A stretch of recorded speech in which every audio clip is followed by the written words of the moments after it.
undo the breasticles. No one here yet. I'm just going to go ahead and just sort of start talking, at least get myself kind of warmed up to speak and try to begin to articulate. It's been very challenging to get words out for this, to try to get words together. So I'm going to do the best I can. To me right now, this has nothing to do with anybody else. It has to do with just needing to say the things that need to be said and to be as real and raw, as absolutely authentic as humanly possible for everyone to understand and truly understand what is happening. So I, of course, can't be completely naked. That would violate YouTube's terms and conditions. So I have to be very delicate about how I approach this. But I wanted to be as open and just myself. Just so much has been taken away from me. My body has been objectified since I was a child, really. And I needed a way of reclaiming that myself and my body. So that's where this begins.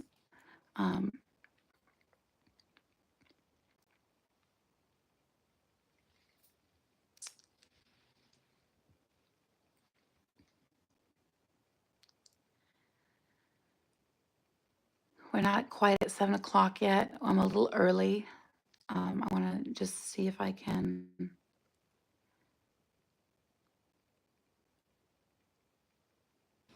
sort of start a poll.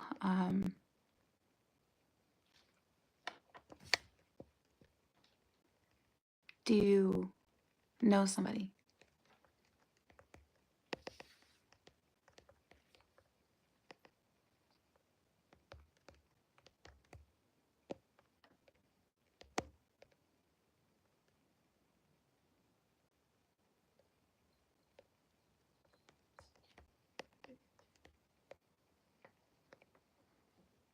I wanted to be the first person to be able to say that I came forward on these things because no one else seems to be able to do that. And these things aren't easy to talk about, but they need to be said.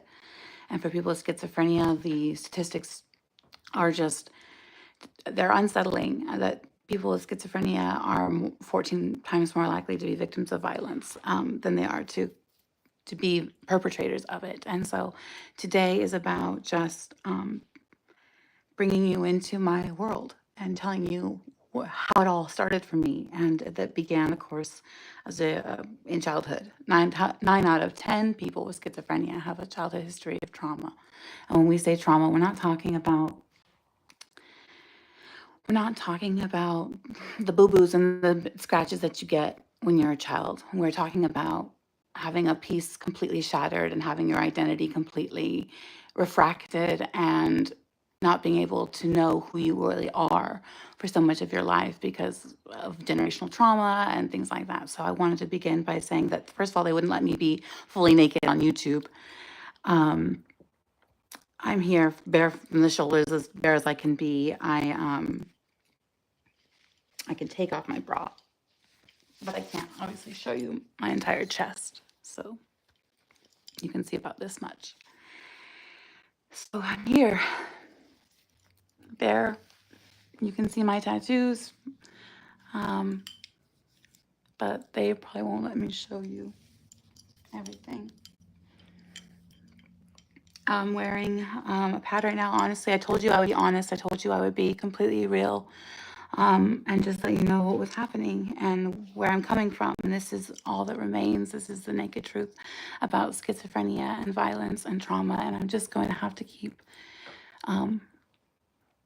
it's hard to look directly at the screen. It's difficult to face, but it's important that we do this. We all have to do this in our lives. I don't have a choice. This may be the only way I can ever feel safe again. I know that may seem strange thing to say coming from somebody with treatment-resistant paranoid schizophrenia, but because of the things that have happened to me, I don't know any other way to make sure that people understood what was happening to me because it's been so much of my life, almost 15 years, almost more than half of my adult life, that I have been living with schizophrenia. And not everybody has always known what was going on with me and didn't understand maybe why I behaved the way that I did. And so this is maybe the only way that I could think of to show you. I mean you no harm. I mean you no harm. I never have meant anyone any harm. I wish people could understand. To seek understanding. That's all that was ever asked of us, to love unconditionally. And it begins here and it begins now. I'm wearing my dog tags. These, they threw them at me when I was in processing for the Army. These are my dog tags. The purpose and function of the dog tag is to identify the remains of the soldier if their dental records are unable to be matched with their records. So that's what they are for. And my great grandfather served in World War II. He fought in the Battle of the Bulge, and he received a Purple Heart for, of course, everybody I think received a Purple Heart in World War II, pretty much. But he fought at Ardennes. He joined at the end of the war, and he fought. And it really destroyed him. And when you talk about generational trauma and things like that, those things do carry on. They did carry on into my family. One half of my family is English and German and very proud farmers and ancestors and direct lines of descendants of Elizabeth I and the founders of like the Delaware colony and all of that. So I come from one line of very English, very Anglo culture, but then I also actually found out part of my life that I have a very Jewish and Eastern European side of my family, and I never really knew about that. And then from my father's side, didn't really know anything about him, his father or his life, and he didn't really speak of it. But I'm here, still bleeding bare from the shoulders. I'm here because my body, my real, raw, cycling, broken body is still functioning. My Uncle Bill, my grandmother's twin brother, had schizophrenia. And when I was a little girl, I was the one whose job it was to go and fetch Uncle Bill for Thanksgiving dinner or for Christmas or Easter. And my Uncle Bill served in Korea, and he talked to people who weren't there, and he was always seeming to be having some kind of conversation with somebody.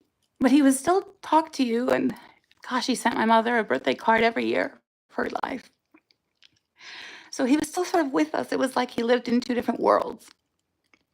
But nobody ever said the word schizophrenia. Nobody ever said, like, that's what's going on with Uncle Bill. That's what he has. That's what's going on. He sees things that other people don't see. I just never really paid much attention. I was so young. And right now I just needed somebody to say that what happened to us and our family and what has happened to me, none of those things were okay. And nobody ever did, because that's just not how you do it. I was raised in a very conservative Christian household. My father is currently actually retired, and from the bus company, he was a Teamster. He was born in the south side of Chicago in 1954, and his mom died when he was 2. She was 21 when she died. This is not about being entertained. This is not about shock. This is not about views. This is about just needing to speak and account both for my own wrongdoings and sins, and also to hold accountable others, because no one else has the courage. No one has the moral courage, and no one has the ethical strength or fortitude to speak the truth about the abuses and the wrongs that have been occurring throughout my life and all of my circles of friendships and every aspect of everything that just has happened from the time my parents divorced. So I wanted people to understand that schizophrenia, that anyone can, first of all, that anyone can get schizophrenia. You don't have to have a relative who had it. It doesn't have to be genetic. Anybody can get schizophrenia. It means you who was watching, all of you. It could happen to you. And it could happen at any point in your life. It very rarely happens to children, but it can happen with children. Generally, it happens around 22, between 18 and 22 for boys, and for girls, usually women, it's later in life. For me, probably because most due to my Army military service and the things that happened to me while I was in the service, definitely were watersheds um, for prodromal schizophrenia. I joined the Army when I was 17. You can join the Army, you just can't ship to basic until you're 18. Which meant that I began sort of a pre-soldierization process, and I spent a year in what's called a DEP, a delayed entry program. I wasn't allowed to carry a weapon until after I graduated from basic training, which meant I had to train and drill. I was in a reserve. I signed an 8-year contract, and 6 years reserve, 2 years active is a standard 6 and 8 contract for the Army Reserve. It came with a bonus. I was a 25 Bravo IT specialist. Kind of a boring job, but I thought, whoa, this will not worry my mom as much. Because you have to understand, you're here because I lived 13 and a half years with treatment-resistant schizophrenia, complex PTSD, and ADHD, and dyspraxia, and something else entirely, which I'm not quite sure what that is called. But you're here because I survived those things so that I could be a witness. I was taught to bear witness, to speak out on every injustice.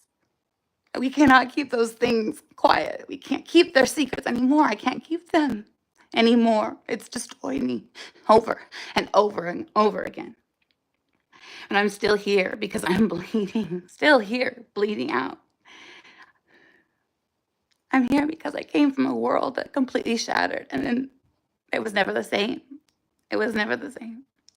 There was a fleeting moment, I can say, in my life where we had just a moment of maybe a true utopia, feeling of peace and calm and safety. And then everything began to change and shift. My parents, like I said, my parents are Christians. At least I was raised as a Christian, sort of a nuclear Christian family. I had an older sister. I had my father, my mother. My mother was my teacher. We were homeschooled. We were Christians homeschooling. If you ever heard of the Turpin family in the news about the whole, that kind of abuse, that wasn't exactly what we went through at all. It was sort of the opposite, where everything was almost too perfect. And then all of a sudden, everything turned to absolute shit, and it was never the same.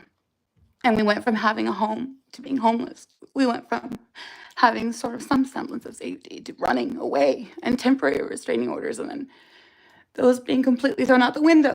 So it began in Southern California. I was born in Southern California, and we lived out near Lake Paris, which is, I don't know, for me, we lived in this, I lived in a place called Sun City first. I think, I don't really quite remember. My earliest memories of our home on Genevieve Drive in Sun City, and it's actually, we went to a church where Chuck Norris's mom actually went to church there. I didn't know who that was. I was so young, no way I would have known or understood that, like, that's who that man was or who his mom was or any of that.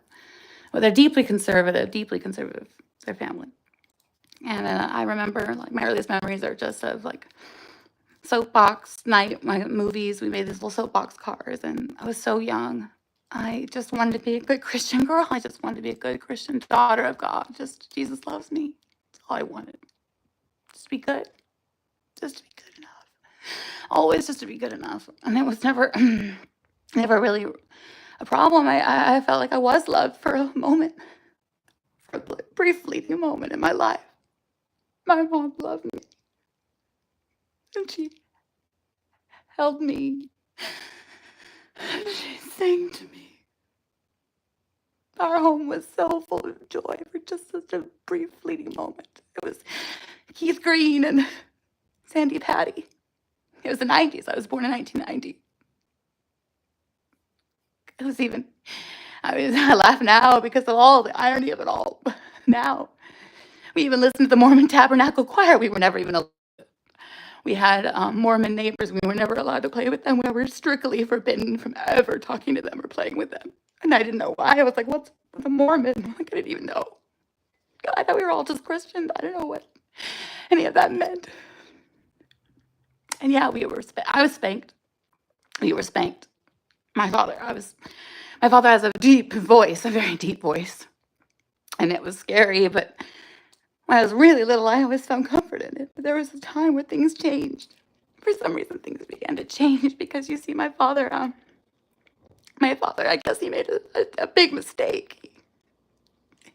This very, very Christian man, deeply Christian, deeply devout.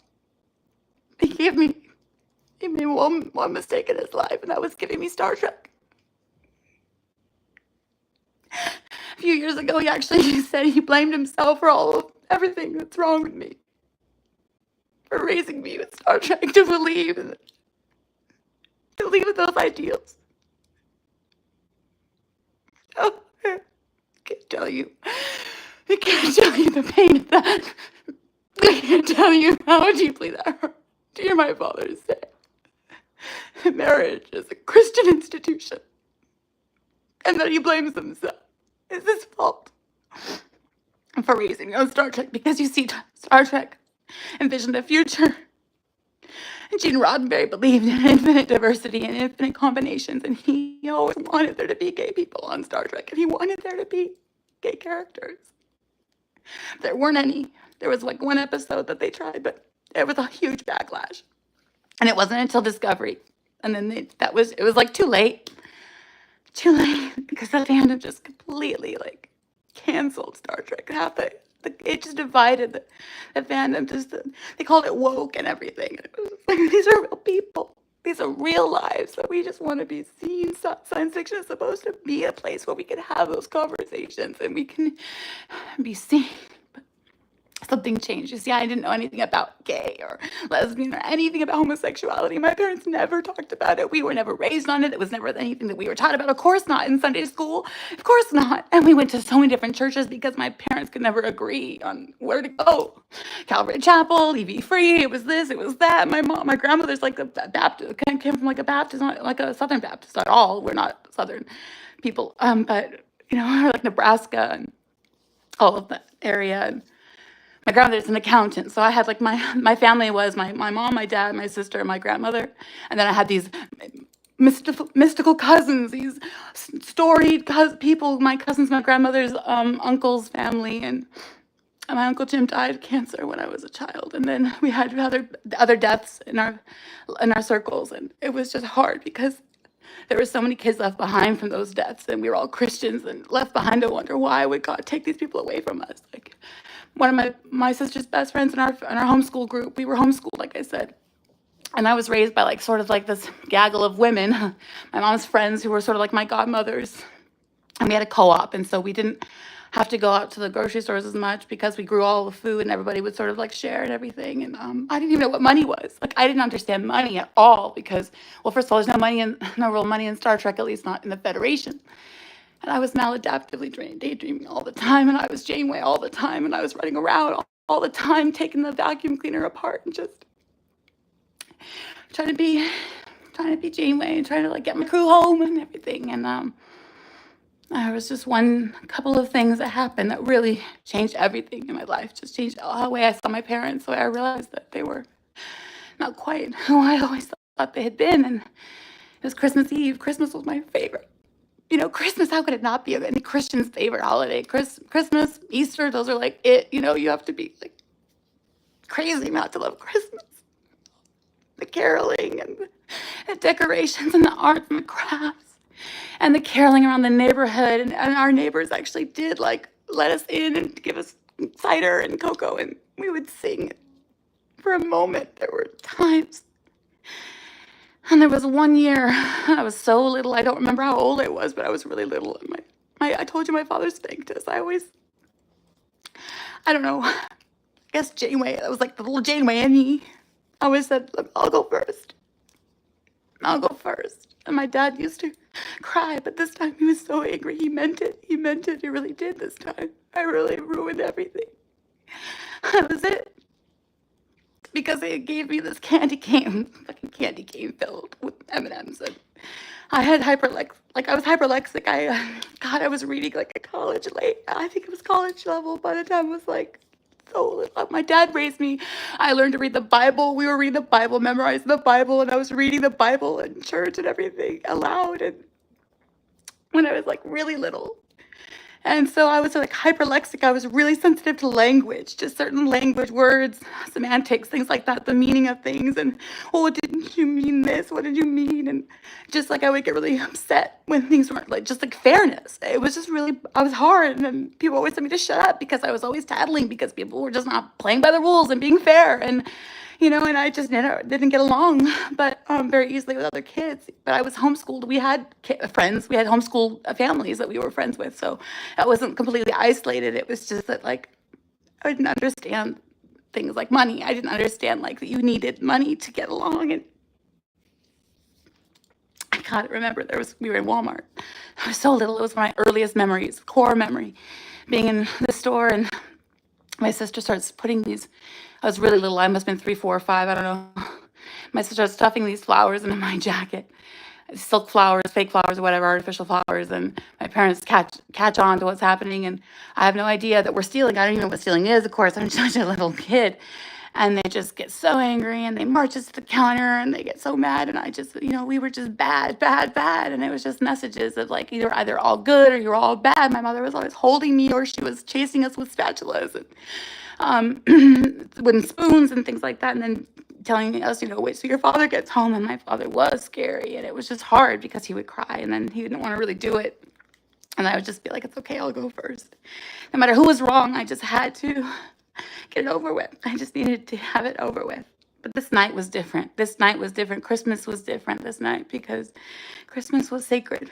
Christmas was everything. Christmas was utopian perfection, like warmth and joy. It was tangible, and you could wrap yourself up in it, and you felt it. And you felt love. I felt love. And that night was so different because they gave me this candy cane, and it was filled with M&Ms, and I thought it was for me. And that was always good. When priming, I guess, priming is so important. Like when you priming, I work in SPED, and priming is so important. You have to tell them what's going to happen. And I just, those kids, I had the worst, first of all, I had like the worst separation anxiety. I had to know exactly where I always thought something's going to happen to my mom.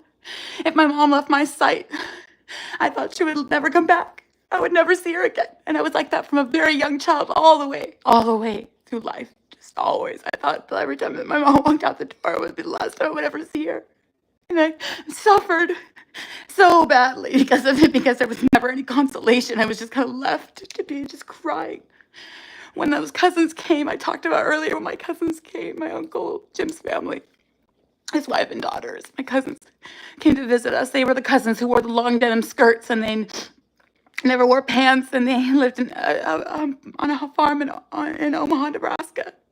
And we would go and visit them, and I just had the biggest, like, I just looked at them like, oh my gosh, here they come. It was like being visited by, like, it was like being visited like the Blue Fairy in Pinocchio or something. I love them, and I very rarely saw them. And so eventually when we did see them, it was so glorious, and then they would come to visit us once in a very great while. And when they left, I had a hard time stop crying, and I never let go. I didn't really have a hard time letting go when people would leave. And sometimes even now I have a really hard time, even in my life now, when people I love, or very few people I trust now. But Christmas was different because there was no priming, and my father never said anything. He waited till we got all the way there. He waited till we were in front of everybody to have me present this candy cane to Christopher. And I thought it was for me, and I got mad, and I slammed the candy cane down, and my dad grabbed me so long, and he just screamed at me, and he yanked me, and he grabbed me, and marched me up the stairs. It was pink mauve pink carpet stairs. I was shaking so hard, I thought it was gonna kill me. And he grabbed the nearest thing he could find, and he never hit me with anything before other than his open hand. Spanking is legal as long as it's open. And leave a mark, right? My father grabbed a yardstick. My grandmother, as most grandmothers are sewing and crochet and everything. And my grandma had a crafting room, and And on the landing was a lot of her crafting equipment and supplies, and one of them was a really long, tall yardstick. My dad grabbed it. He didn't even blink. He just grabbed it and started beating me with it. And then I left my body. I don't remember. I just remember just leaving my body, just completely leaving my body. I never felt safe after that. And then my mom started, I don't know, just like I told you, my mom used to hold me. And then there was a certain point where my mom, I don't know, my mom was always so annoyed. My mom was always so annoyed because, first of all, I talk 1,000 miles an hour. I talk so fast. I would interrupt myself. I would lose my train of thought. I would change subjects. I was a little ham. I was so crazy, like just all over the place, just disorganized and messy. And my room was always a mess. And I was always running around, taking the paper out of the printer and drawing little cars and buttons from Star Trek, the little panels that they tap on the ships. And I would draw them, and my mom would yell at me for doing that. And I just maladaptive daydreaming doesn't even begin to describe it. I just lived in that world. I began to see Voyager everywhere, see Janeway everywhere. I wanted to be there so bad. Wanted Star Trek to be real so bad because when my parents, there was one other time. It's the watershed thing for my parents' divorce, and my parents never fought in front of us until this day. Until this day, I never really saw my parents fight or scream or yell at each other. And I thought it was my fault. I thought we thought it was our fault. I thought it was my fault. Because my sister and I never got along. My sister and I never got along. We just never did. She just hated me from day one. I was a little annoying sister. And I was expressive. And I was a fairly happy child. And I was just all over the place, and she just couldn't handle it. I was just too much. I was too sensitive, too much, too dramatic, everything. And I was just trying to love her and look up to her. And I wanted to be her friend so bad.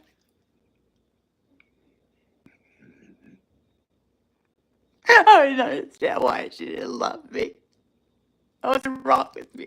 And it wasn't until years later when my dad finally told me, because I ended up living with my dad.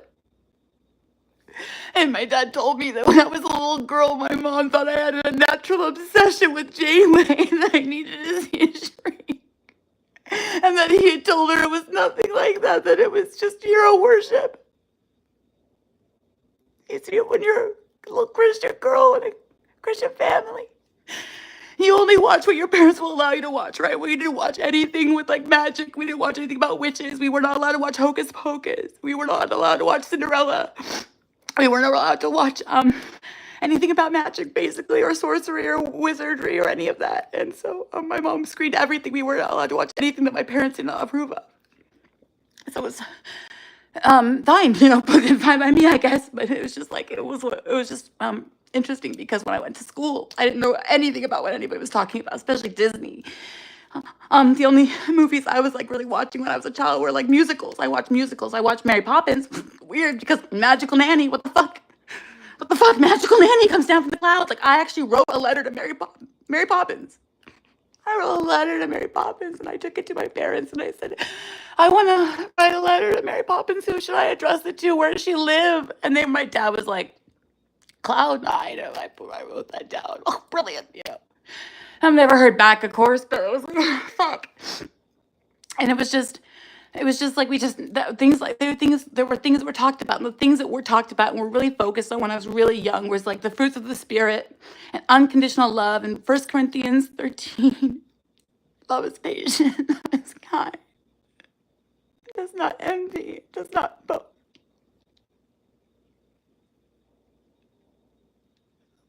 Love bears all things, believes all things, endures all things. Love never fails. Never. And the army, you're held to this impossible standard of perfection, no matter where you are, no matter where you are, no matter who you're with, and whether you're wearing your uniform, no matter whether it's day one of basic training or it's 30 years after you serve. You are still a soldier. You're still a soldier everywhere you go. And you may be thinking, how is it that a little girl whose parents didn't believe in guns, I wasn't allowed to play with water guns. I couldn't even have a water pistol or super soaker, anything that looked like a gun. I wasn't allowed to touch it, wasn't allowed to have it or be around it. I would get in so much trouble for watching anything with gun violence in it. No guns. And then 17, by the time I was 17, I was 10 and I wrote this journal. My mom gave me journals, so I could never like keep a journal because my thing about my brain was that like I would just fill up the whole thing in one go and then I didn't have anything anymore. But I wasn't like really journaling. I wasn't saying like today I ate bread and cheese and today I like little, today I licked the stamp off the back of a thing and I sent a gift to my grandma. I didn't like journal like that. All I kept talking about was how upset I was about my parents' divorce. And I would write to Kate. And it was always like, what would Janeway do? What would Janeway do? What would Janeway do? What would she do? Because divorce in a Christian home is not. People look at me and they're like, divorce? Oh, what are you talking about? It's like, yeah, 1 in 2 people, 50%. 1 in 2 people get divorced. And you're like, that's not okay. Divorce can be really traumatic. It can be traumatic. And then my parents' divorce got ugly, so ugly, because my mom became just a whole other person. When my dad came down the stairs that day, he shook us off those chairs. We were actually getting along. My sister and I were actually getting along. We were getting along so good. We were laughing at the jokes on the back of the cereal box. For God's sake, we were having a good time. And my dad was off work. And I told you my father worked for the bus company. He worked for OCTA. He was a bus driver for years and years. And he came bursting out of my parents' bedroom and just screamed at us for waking him up and yelling at us and screaming. My mom came in the door from she was going out for walks and she was on a health kick. We were drinking all this freaking 20-pound bags of carrots and carrot juice and Jane Fonda and Denise Austin and aerobics and everything. And my mom had gone out for a walk and my dad had been asleep and we woke him up. And that was it. My mom came in the door. She's like, I can hear you from up the street. What is going on? And they just started screaming at each other. And it was just like the beginning of the end. And it was the next thing I saw was like my dad crying on the landing of the stairs. And my mom kicking and punching holes in the doors and writing all these Bible verses on the door. It was like my mom had been possessed. I was like 8. I was 8. And my mom was screaming and screaming and screaming, just absolutely like white hot rage, just writing all these Bible verses in brown Crayola washable marker across my parents' bedroom door. She was trying to break the door down because my father had locked himself inside and he hadn't come out and we didn't know where he was. And for a long time, I didn't realize that my dad had actually left us. My dad had left us. He'd run away. I mean, he was probably scared of my mom, obviously, but I just thought, what did I do? It's because of my Jamie. I thought it was because of me.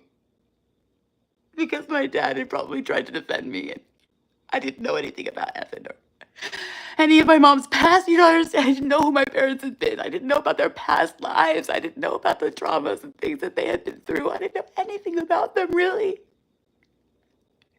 I didn't know about my dad's mom dying when he was 2, and his dad abandoning him and being lied to and then abandoned at a military school. I didn't know that.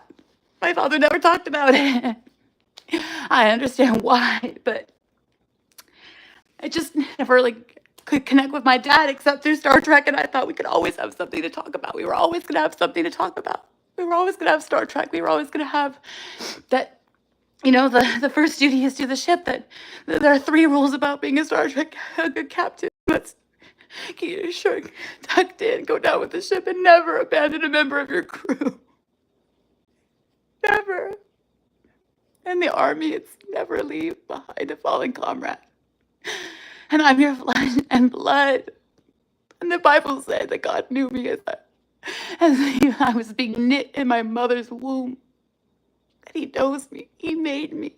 Everything that God creates is perfect. And anyone that's pro-life should believe that all the creations of this world are perfect and divine in God's image. To end any life, to take a life, is an affront to God. It's a blasphemy. Any life, even those you don't agree with, even those you hate, you don't have the right. No one has that right. And in the military, there's a uniform code of military justice. There are values that we are beholden to. The Army values, the warrior ethos, leadership, loyalty to the Constitution, to the right to life, liberty, and the pursuit of happiness. Our loyalty is to the Constitution, not to any one man, not even the commander-in-chief. We learned this at My Lai during Vietnam. What true integrity, what true selfless service, what true personal courage looks like. And that's what leadership stands for. Leadership. L for loyalty. D for duty. Our duty is to the Constitution.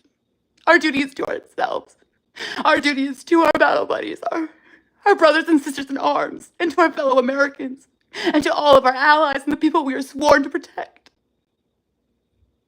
Honor, to uphold the first two principles with all of our being, to serve with our flesh and our bodies, to put ourselves in harm's way. When others run away, we will run toward the danger. We will do this at a moment's notice. We will do it without question. That's honor in the United States Army. Integrity to the truth. Doing the right thing when no one is watching. Doing the right thing no matter what, especially when it's hard. To do the right thing. To own your mistakes, your failures. To accept them. To face them. To face your failure. To own it. That's accountability. Integrity. It's not easy to admit when we're wrong. It's not easy to say I fucked up. But we have to do that. If we don't take accountability, if we never say those words, we are no better than the people we hate. And we owe a debt of gratitude to all of those who take these oaths. To be willing to do that for strangers. Doesn't matter what your political affiliation is. We all put that uniform on and we are one. We are one unit. And that leads to personal courage. Leadership.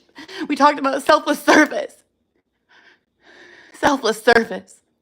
To put the needs of the many, the needs, the rights, the well-being, the welfare, and the constitutional rights, human rights of others above ourselves. Selfless service. Leadership. Personal courage. Warrant officer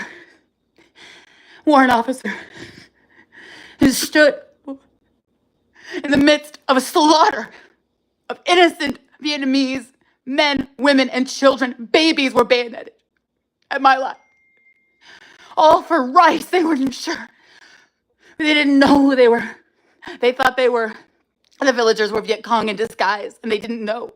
And they opened fire on the entire village, and one soldier stopped the entire thing. He stood before the entire unit and said, enough, it must stop, it ends here. And he was not promoted for that. No.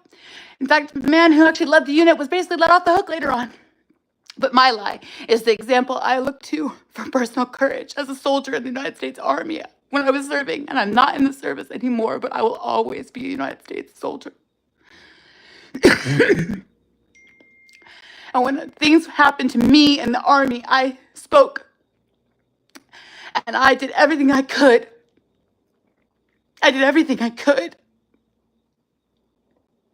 they were my brothers. And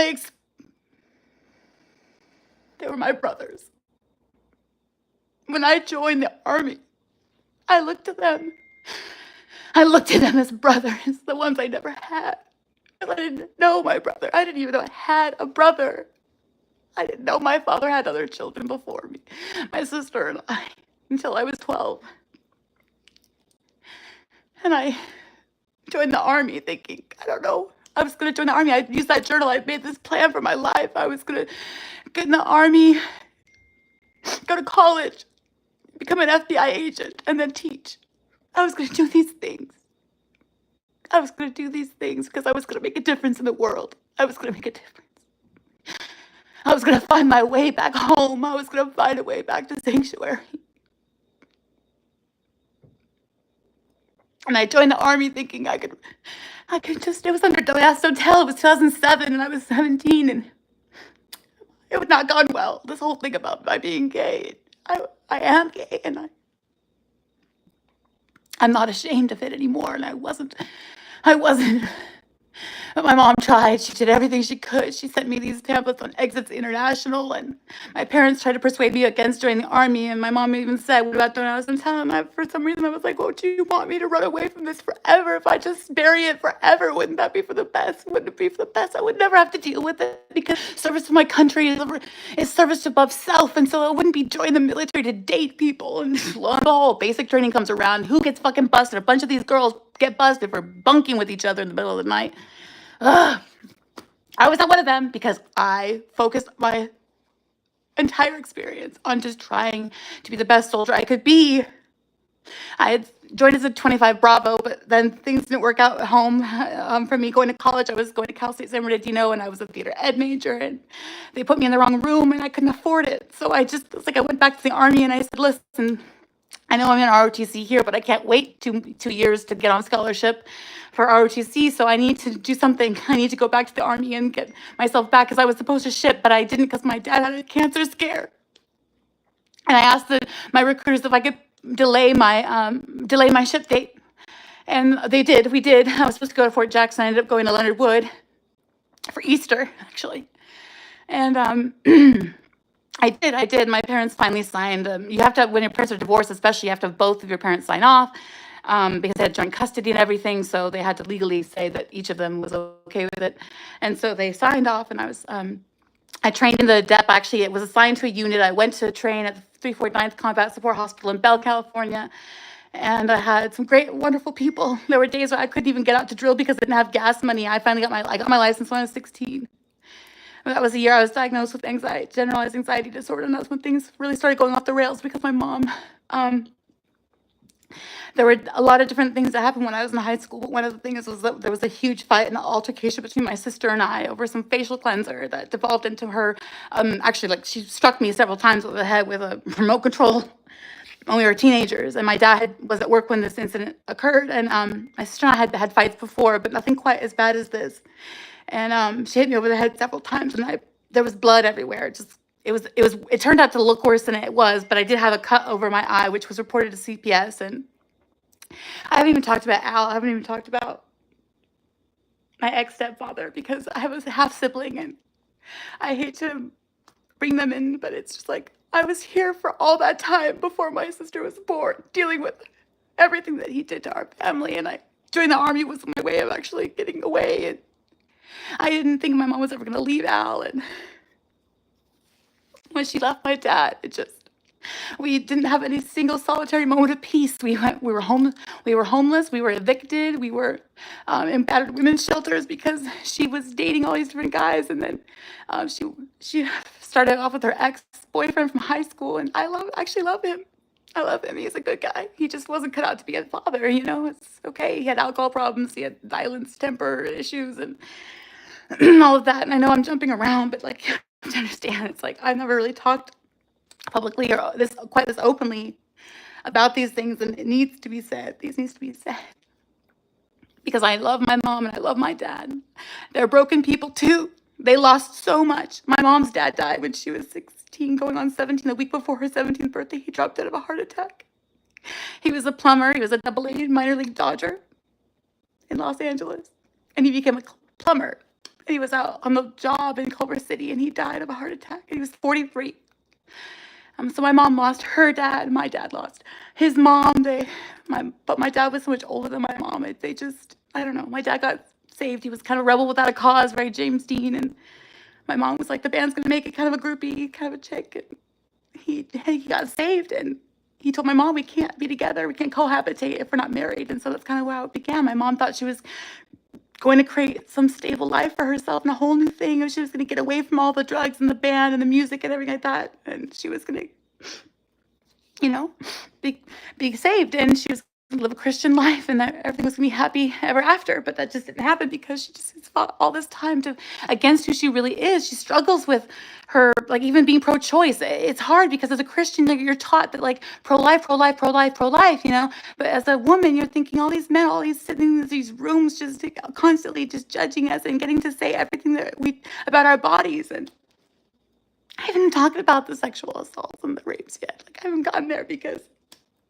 I haven't had a chance to, because my mind is everywhere. I live in a state of flux. I feel like I'm in a constant state of quantum flux. And the voices are always telling me, like, no one gives a fuck about you. You just shut the fuck up, shut the fuck up. So don't trust me. There's nothing that you can say. There's nothing you can put here in this chat that's ever going to break me, because I've already been broken so many times. I am kintsugi now. I have lived it all, seen it all, been through it all, been raped, sexually assaulted, combined 4 times in my life. 4 times. 2 of them I knew.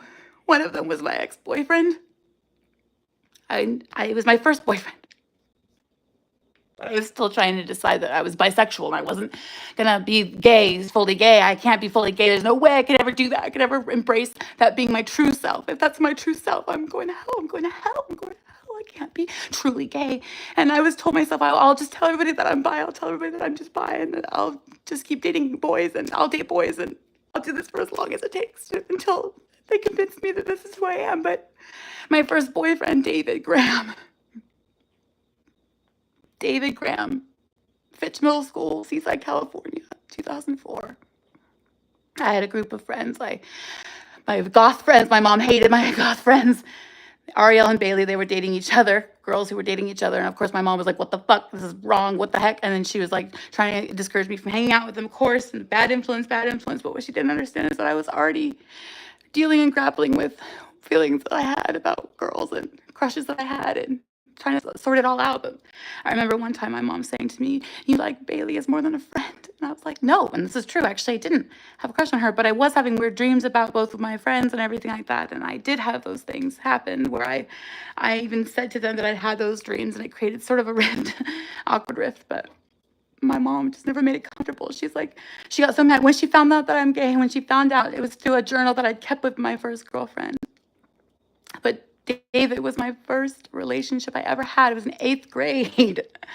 And I was just trying to make sure that my mom knew that, like, I'm not really into girls. I'm the straight one in the group. And so I dated David because he was my friend Jake's friend. And he joined kind of our group, and we hung out. And then one day we were dating, and he gave me like a Valentine. It was my first Valentine, official Valentine. And he gave me this little cute little white bear with little red hearts on his belly and everything. And one day, we were on the school bus, and we were on our way, and David was very tall and kind of a heavier guy, but just kind of a big and tall guy.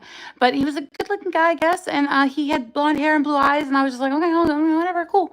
But one day we were on the bus, and he had his hair slicked back. He always kind of liked to slick his hair and gel it back. And he had a black trench coat on. And remember, they're all like kind of goth and like dark, whatever, trying to be like bad looking. And this time around, he decided to pull out this big Sharpie and draw a big swastika on his arm. And I told him I'm Jew, of course I'm like of Jewish ancestry. Which at this time I was like trying to get into, because I didn't really know anything about it when I was a child. I didn't even know we were Jewish at all my whole life until after my parents split up. Like I said, that was a whole new world. Like suddenly it was okay. I had Harry Potter Christmases, but now back at this, it was just like at this time it was 8th grade, and I was here, and this guy was here, and low hanging fruit, I guess. And he just drew this big giant swastika, big bold lines, and I begged him to take it off, and he just refused, and he just laughed at me, and I broke up with him, and now I'm gay, and I just was like, I don't know.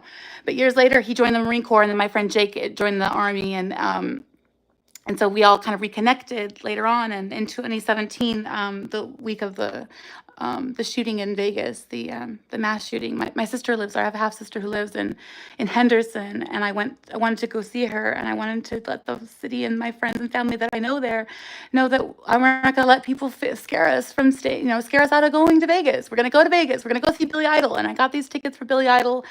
And I saw some cool things from Jake, and I'd seen Jake and met up with Jake a few times back in Monterey, and I was like, oh, cool, he's such a cool guy. And Jake was the boy that I dated after David. I dated him, and Jake told me that the only reason why David had gone out with me because of the size of my tits. So you can see that like I'm doing this because I need to own my body again, because since I was a child, I happened to have a developed bosom from a very young age, and that was the only thing that people looked at and saw. And I'm just saying that this is me now. This is my body, and I reclaim it for myself. Nobody gets to control this anymore. But David went on that trip with me. My girlfriend was like, if you go, that's the end of our relationship. That's wrong of you to go to Vegas after that shooting. And it had nothing to do with me going to see my ex-boyfriend, because she didn't give a shit about any of that. She knows I'm a lesbian. Like, I'm gay. I embrace that about myself, and I've lived that honestly and earnestly as I could. But there have been times when alcohol took hold, and there were men who took advantage of that. And David is one of them. And David told me during this trip that he had a sleepwalking disorder and that he lost custody of his son because something happened with his wife. But he told me this when we were in the bar, already drinking and already, hanging out. And we had a room with 2 queen beds. And I said, whatever happened with you, that's none of my business. I'm just here to like enjoy Vegas and try to support the city. And I don't really, and I never said to him that anything, I never said anything about or let on anything, because I'm gay, I'm lesbian, I'm not interested in him. And I just think it's something that about maybe, I don't know, was it revenge? He really has a sleepwalking disorder, because actually that's a thing. That's actually a thing. You can actually sleepwalk. If you have a known history of sleepwalking disorder, you could potentially use that in a rape trial as a defense, which is why I'm here doing this, because there's no statute of limitations on rape in the state of Nevada that I know of. And this happened in 2017. So if I wanted to bring charges, I could, but I have no proof, because I was trashed. I was passed out. I came to on my stomach with David Graham inside me. And then I passed out again. I couldn't get up. I was so... we'd been at Margaritaville. We'd seen the show. We went to Margaritaville. We played beer pong. I lost. So I consumed so much alcohol. I blacked out en bloc, not passed out like you pass out where you are. I mean, like en bloc was your brain stops recording everything that's going on. And I have no memory of even getting back to the room. The next memory I have is waking up on my stomach. It's so surreal. It was so surreal. I was like, is this real? Is it really happening? Can't be real. And then I just went back to, I just passed out. I passed out. My body was so weak. I was so intoxicated. I was probably poisoned, alcohol poisoned at that point. I drank way too much. And I had no control over my body at that point. So I just passed right back out. And the next thing I know, I wake up and he's in the corner just trying to, I guess he's trying to masturbate or trying to, whatever he thought he was getting out of it, he didn't get. So I guess he went to the corner to try to like fucking finish himself. And then he went and got in the shower. And I sat up and I told him, I guess I hope you're happy. You're happy you finally got what you wanted. And he just was on the, it turned out, I guess he turned his head back kind of toward me, like as if to like, he heard me, but he couldn't understand me because he was holding the phone and it was his uncle and he had invited us to lunch at Buka. I had been going to Las Vegas since I was a kid because, we could go to the Star Trek convention since I was like 17. I've been going to Star Trek conventions in Vegas my whole life. And I spent so much time in Vegas. I was like home away from home. I told you my sister lived there. I reconnected with her and I said, got what you wanted. You didn't say anything. I felt like I had died. I felt like I was so hungover. I felt like death and I didn't know what to do. I don't even remember if I showered or not. I just went down there with them. I just walked out the door with them. I put some clothes on and I went down there and I sat at the table. And I tried to act like everything was okay, but it was clear I was not okay. It was clear I barely touched my chicken parm. And then I felt guilty that I didn't eat anything. And I felt so bad that I was even there, that I'd done this trip in the first place. I was trying to just move on, let bygones be bygones, so that people as adults can grow and change. I didn't think this was going to happen.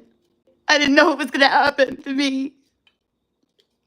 After everything had already happened to me in the army, the guy that fucking grabbed me that day, that night at the bar. Grabbed me that night on the dance floor. This guy came up behind me and just grabbed me really hard with his hands, tried to finger me while I was dancing, and I shoved him off, and I told him I had to go get a drink, and then he disappeared. I turned around, I went to the bar, I made it to the bar, and I asked for a drink, and he took off. So this just took me back to that, but this was different because this was rape. This was rape. This was penetration. This meant I could be pregnant. I could be pregnant. I was so scared. I thought, what if I'm pregnant? Somebody on me. I'm a Christian. As a Christian at the time, I still kind of believed that I was a Christian. And what would I do? Because I don't believe in abortion. I don't believe in it. But I cannot be beholden to a Marine with a sleepwalking disorder for the rest of my life who raped his wife and lost custody of his son. And now I'm another one of his victims, and he's just doing this now. I guess it's okay because he has this disorder. Well, if he knew that, why didn't he get another room? Why didn't he, when he told me that before we went to the concert? I got that comp room from VetTix, from Veterans Ticket Foundation. There's a beautiful organization for veterans, and they set up you with tickets for all these concerts and things. That's how I got these tickets for Billy Idol in the first place. And I had told him, like, well, it sounds like that was rough, but I don't really remember the rest of the conversation because I told you we were just drinking, dude. Like when you're in the army, like it all comes back. I was always trying to keep up. The binge drinking in the army was so out of control. Like we were always out there just spending all of our money drinking and just blackout, just constantly drinking to the point where you didn't remember anything that had happened. That's M block. When you can't remember anything, that's an M block blackout. And that happened too many times, just too many times. And the assaults and the men in the army, I was supposed to be able to trust, just being taken advantage of, or how was I a threat to anybody? All I was doing was my job. I happened to be really, because I guess, I don't know, because of the language though. I was really good at language. Really good at language. I don't know if I inherited that from my grandfather or what, but my mom seems to think that my language skills come from my grandfather's side of the family, but I don't know. All I know is that I happened to be really good at French in high school. And it got me a lot of hate, and I was teacher's pet, but I was fluent in French by the time I joined the army. So when I joined the army and told them that I spoke another language, they were like, oh, well, if you're bored in the reserve, we'll put you in the regular army. And I needed to be in the regular army because there was no way I was going to afford my Cal State San Bernardino theater education degree. And so I had to leave Cal State San Bernardino to be in the regular army. So I shipped and went to basic training. And then while I was in fucking basic training and when I was in the army, there was all this crap that it was just never stop. These guys just I don't know what it is. I don't know why. I thought we were supposed to be sisters and brothers, like arms. And no, it turns out that so many people join the army to find a spouse or to get benefits or whatever. And it's like, what the fuck? And at this time I got the 35 papa because I spoke French. I did the D lab. I didn't pass it, but I completed the French program at my high school, my junior year. I took the AP exam. That was all I could do. So I doubled all of my theater classes up after that, and I just threw myself into theater. And but there's so much of that time I don't remember because my mom cut me off. My mom and I fell out, and my mom stopped talking to me because I wrote an essay about Al. I wrote an essay about my stepdad, who's, thank God, not my fucking stepfather anymore. But my stepfather, my ex-stepfather, his name is Alfred Jason Corona, and he is convicted child molester and pedophile. But it's okay because Jesus still loves him, and it's okay because he is, sorry.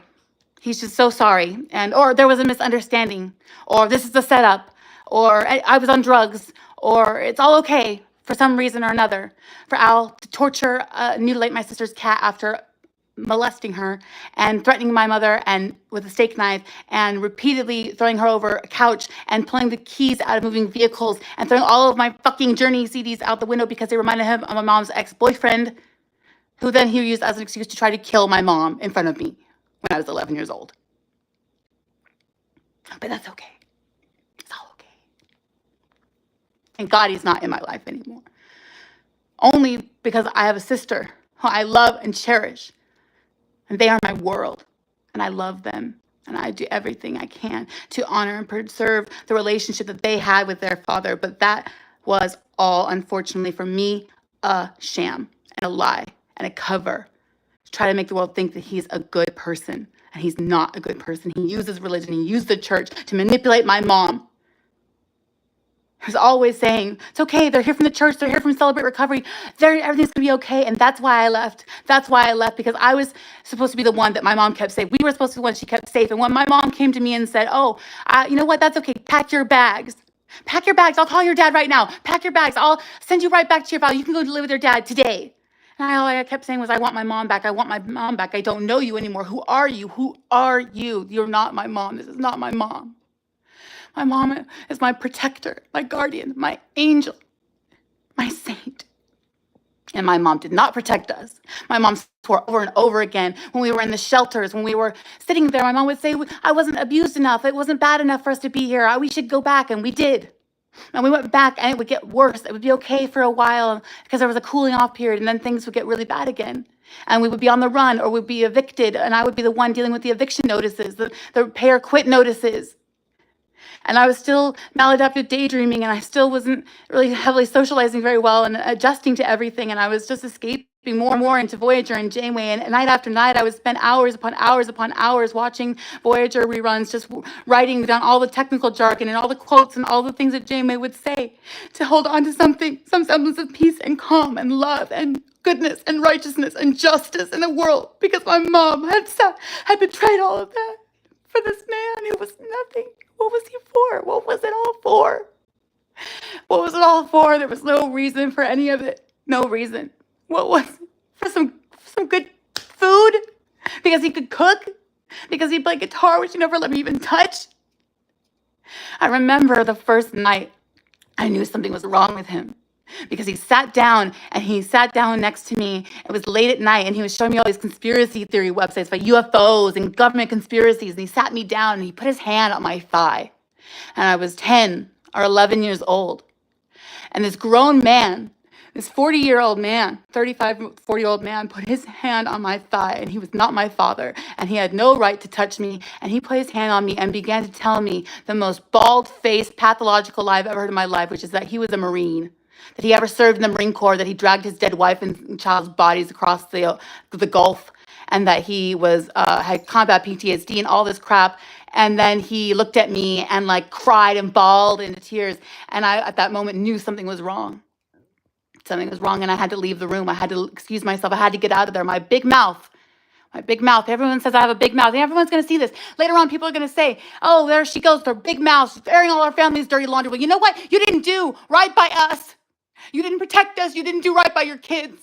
Don't tell me you're a child expert. Don't tell me about being an expert or a child of God or a Christian or justice or righteousness or what's good and what's bad or about any of the things that I did in my life. You owed us safety and sanctuary and protection, and you gave that away to this man. For 15 years, we suffered because of him. And you drove all of your kids away from you. And now every time we talk about it, even today, my mom still says things like, oh, well, now you all understand what it was like for me, because you all ended up in really shitty relationships, toxic, bad choices that you made about your relationships. Yeah, I ended up in a toxic relationship with an alcoholic for 5.5 years that turned into a waking nightmare of gaslighting, alcohol, physical abuse and violence that I can't even begin to describe. And that had to end at some point. And it finally did, when I finally realized that I was perpetuating this cycle, that I wasn't willing to walk away, and I needed to be stronger, and I needed to have the courage and the strength inside to look at my mom and say, I'm not going to be that person again. I'm not going to let myself waste away for 15 years. I can't do this. I can't do this anymore. And so eventually I left. I finally did. And I ended up in a relationship with somebody else who just we weren't compatible, and we weren't. And I was just looking for love, just looking to be loved. I just wanted love. I wanted to feel that unconditional love that I had been promised. And it was not there for me. My mom abandoned me. My mother completely turned her back on me. There were so many times where she didn't speak for me in high school. I wrote this essay about the day that Al attacked my mom with that steak knife. And I read it aloud because it was about how she had met him online. She met him online. It was 2001. She met him online. She said she was looking for her stepbrother, her long-lost stepbrother. And she ended up in a chat on ICQ. I don't know if you guys remember, ICQ. ICQ was a live, real-time chat. You could actually see what the people were typing as they were typing it in real time. And then, oh gosh, you could see them kind of fuck up and like you have to erase it. And you kind of laugh, you know, when you see people doing that all the time. You realize, yeah, we are always self-editing and self-correcting. But at this time, it was like she ended up, you know, dating all these guys after Evan, and she had these men over to the house and stuff. But Al came along, and that was it. It was just on. That was going to be our lives for the next 15 years. Just everything was about Al. It was only Al's music, only whatever Al wanted, Al's food, Al's everything, Al's family, moving us up and away from our family, not being at my great grandmother's funeral because of Al, because Al admitted to what he did. Al admitted to molesting my sister. He admitted it. And then he begged forgiveness. And my grandmother, as a Christian, was supposed to forgive him, but she chose not to forgive him. And that hurt my mom. And my mom chose Al. She chose Al. The church all said, well, he's repented. He's repented. He's forgiven, basically. You know, he's turned over a new leaf. He's clean. As long as he stays off the drugs, he'll probably never offend again. Well, lo and behold, he did. He sent a picture of his dick to a little girl in Oklahoma and went to prison for 2 years for that. And then he also got in trouble with his ex-girlfriends because of her daughter accusing or saying something that happened to her. And she was like 2 or 3 years old. My sister was 12 when that happened. And I was 11 when I found pictures of the little girls, little naked girls on mattresses. And I waited like, what, 2 days? I sat on that. Oh, I found them on the computer, on Al's computer. These girls are on these mattresses. And I waited to tell my mom, but my mom got mad. She just got mad at me. She got mad at me for waiting so long to tell her. I waited 2 days to say anything. And then nothing happened. Because like I said, they would get in a long knockdown, drag out fight. They would fight and physically fight. The cops would be there. And then we'd have to fucking go run away to some shelter. So it was never fully, like, we were never whole. We were never home. I was lost and completely lost for that whole time. The military was the closest thing I was ever going to have to true camaraderie and family and a sense of trust and loyalty and being able to believe and have faith that somebody would be there to have my back. And then even those men still try to take advantage of me. And they did take advantage of me. And then I come back out and I go back to the convention circuit and I'm out of the military and I run off. I come back and I fall in love. I fell in love with this woman from Australia in the Trek community. And I was head over heels because, oh my God, I found my soulmate. This is Star Trek and she loves Star Trek as much as I do. And oh my God, we're meant to be. And she had a son with cerebral palsy and an older son with some behavioral challenges and things. And she'd been through a rough start and everything in life. But we all love Star Trek so much. And we started meeting at different conventions and things. And I had the opportunity when I was in the service to go to Vegas and meet with her. And we'd fallen in love. And she told me, I love you. She even risked saying, I love you in letters to me in basic training. And I thought, wow, she really must love me to risk that. Because knowing under Don't Ask, Don't Tell, they're going to read all these letters. They're going to read these letters. And like, they could easily just kick me right out of here, you know, because that's the policy. And, you know, it was just hard because we were so far away from each other. She was in Australia and I was in the military, and then things happened in the military, and I can't talk about those things because of OPSEC, but I can talk about some things. I can talk about being this guy who I tried pressuring me almost every weekend for months on end, tried to pressure me into having sex with him. And of course, I turned him down every fucking time because I kept telling all my fucking friends in the military that we're friends and brothers and sisters, and I'm not here for a good time. I'm here to serve my country and get good at this so that I can get out of here and go on to the next mission. And he didn't seem to believe me or understand that because it seemed to work on all the girls, but it wasn't working on this one. And I guess he decided to get back at me. So we were at DLI, and we were in the French school, and I'm one of the, I guess I was considered to be objectively the strongest student in the department. And I only really knew this or owned this because I was told that the reason why they thought that this guy was cheating on his homework and that there was somebody helping him and that person was me was because I was the only person who knows the subjunctive in French, for example. And so he was failing all his tests, but he was acing all his homework, and he was using the subjunctive, and that's a really advanced grammar thing to know for somebody who was failing all his tests. And I remember him reaching out to me on Facebook and telling me how great he was doing and how Korean was awful, and because he got washed out of Korean, he failed out of Korean, and so they put him in French, and he was like, oh, it's gonna be so much easier, walk in the park, oh, easy as pie, you know, whatever. And he would just be boasting all the time of how easy French was and how simple it was, and how, oh God, what a fun and easy time he was having. It was a bird course. And I was like, okay, so I guess it sounds like you don't really need help with your homework or anything. Okay, cool. And then along comes this other soldier, the Siebert, comes along, and oh, she's cute. She speaks some French. And actually, she spoke French. And she spoke French enough to know the subjunctive. And she started doing his homework. And Sergeant Gomez even came over and looked over her shoulder and saw. And I was like, well, I think Sergeant Gomez just caught them, so I don't really need to say anything, right? I don't even need to say anything. Integrity, integrity, integrity, private integrity, integrity. Where's your integrity? But then I saw Sergeant Gomez look over their shoulder and I thought, oh, he sees exactly what they're doing. Okay, well then I don't have to say anything. Lo and behold, I get called in. Days later, I get called into the office. My sergeant tells me that, asked me directly, did you ever do any of Micahson's homework for you? For him. And I was like, nope, not a single damn letter have I ever written on his behalf for anything. He's been telling me this whole time that he's really good at the language. Yep, I narked on him. Yep, I fucking gave him up because no, my integrity, I'm not gonna let this man fucking take advantage of me and exploit me and get me in trouble and risk my entire military career. My integrity? No, no one. I'm not taking the fall for this guy. Not because I refused to sleep with him. Not because I rejected his advances. You know, I'm sick and tired of having to fucking explain to men that no, we're not here for that right now. Today we're here as professional colleagues. Today we're here in the spirit of understanding and camaraderie and like fraternity and sistership. And this is not the time or the place. Now, I don't know what you're here for, but I'm here to actually serve. And that's what I'm here to do, to complete this mission so I can move on to the next mission on behalf of the United States in our mission to secure, again, to secure our constitutional, you know, beliefs around the world, like for other countries that we are allied with and we're trying to help. But it turns out that that's all pretty much a lie anyway. So it's just, of course, I went down to the schoolhouse and I asked the French staff, I said, what happened? They said, oh, you're the only one we know that knew the subjunctive. You're the strongest French student in the department. I'm sorry. We just thought it was you. And I was like, no, it's definitely not me. It's not me. And I explained to them what had been happening with that guy and everything. And they were like, oh my God. And do you know, to this day, they still asked me to come back and teach at DLI. The French department, I was good at French. I was accused of fraternizing with them because I would come up early. You know, if we were in the army, if you're early, you're on time. You're on time, you're late, right? So we show up 15 minutes early to everything.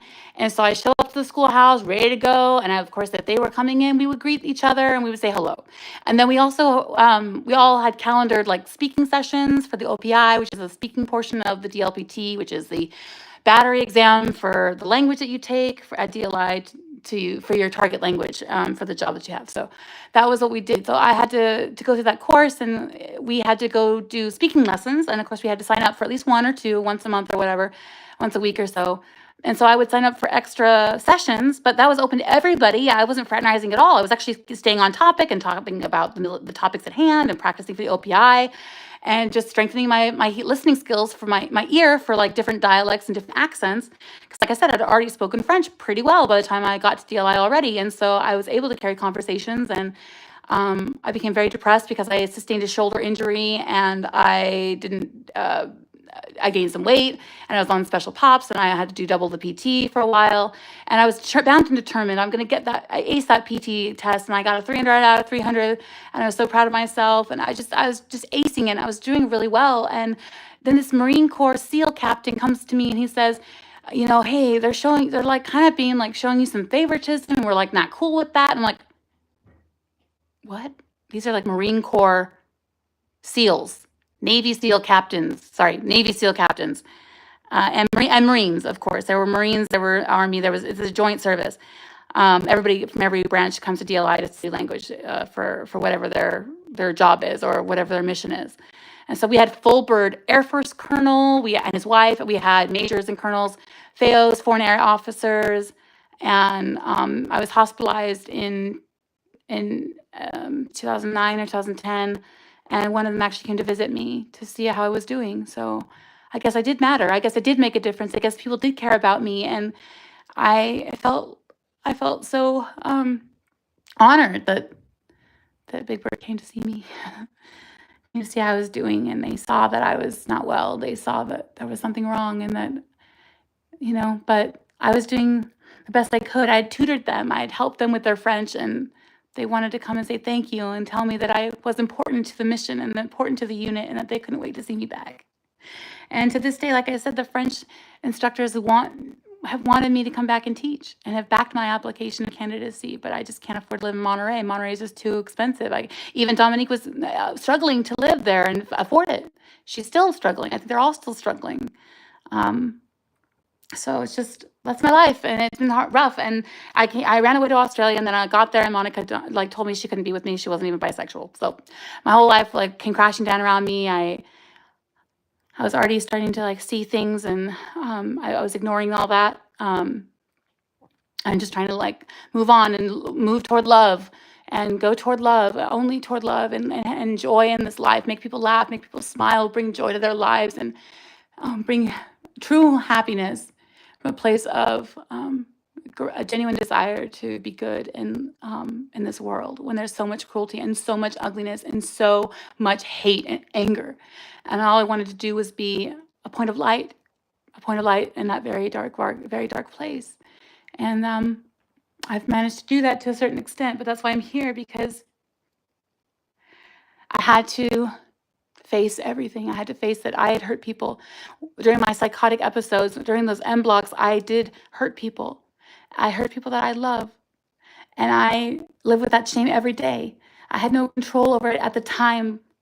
So when I look back, the shame is even greater, because psychosis, especially during an M block, is completely out of one person's control, clinically, legally, morally, everything. But morally, ethically, in your heart of hearts, you've hurt somebody you care about. And you can never undo it. And you'll always have to live with it. And there's no going back. And you can never turn back the time. You can never make that other choice.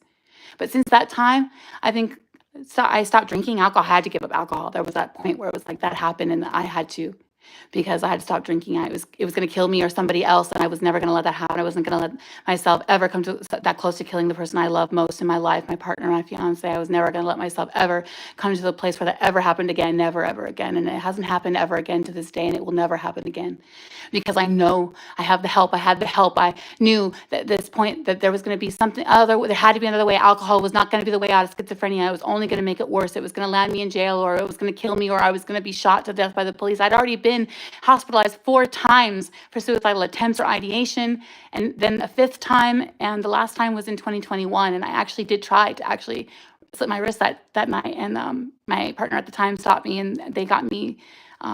They got the 5150, and they got the cops there, and there were 4 sheriff's deputies, San Bernardino County sheriff's deputies, in my face with guns pointed, saying, "If you're going with us, or you're coming." And I hadn't hurt anybody. I hadn't hurt anybody except myself, but I wasn't even holding the knife. And they said, "You're coming with us. There's no discussion, no debate. You're not wasting our time. You're just getting your ass and coming with us." And they took me, and they put me in the unit, and they 5150 me, and they took me to the hospital in San Bernardino, and they dumped me there, and they left me for 18 and a half hours in a piss-soaked chair that was already stained by the time I got to it.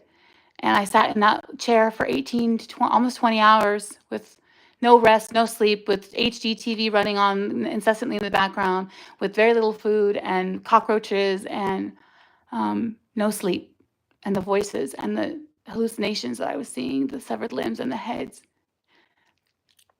and just the voices telling me that this is me now. This is you. This is all you'll ever be. This is all you will ever be. This is you. You are dead. You are waking, walking, living, dead. And I began to believe I was really dead. I believed in my heart of hearts that I had died. I had died years ago. And I smelled a corpse. I smelled of rotting flesh, and I couldn't make it go away. And there was nothing that would stop it, and it would never go away. And I thought, this is PTSD. This must be from things because it's all coming back. Everything that I try to run from is all these memories. It's all seeping, pouring out of the cracks. And it was just, I was splitting apart.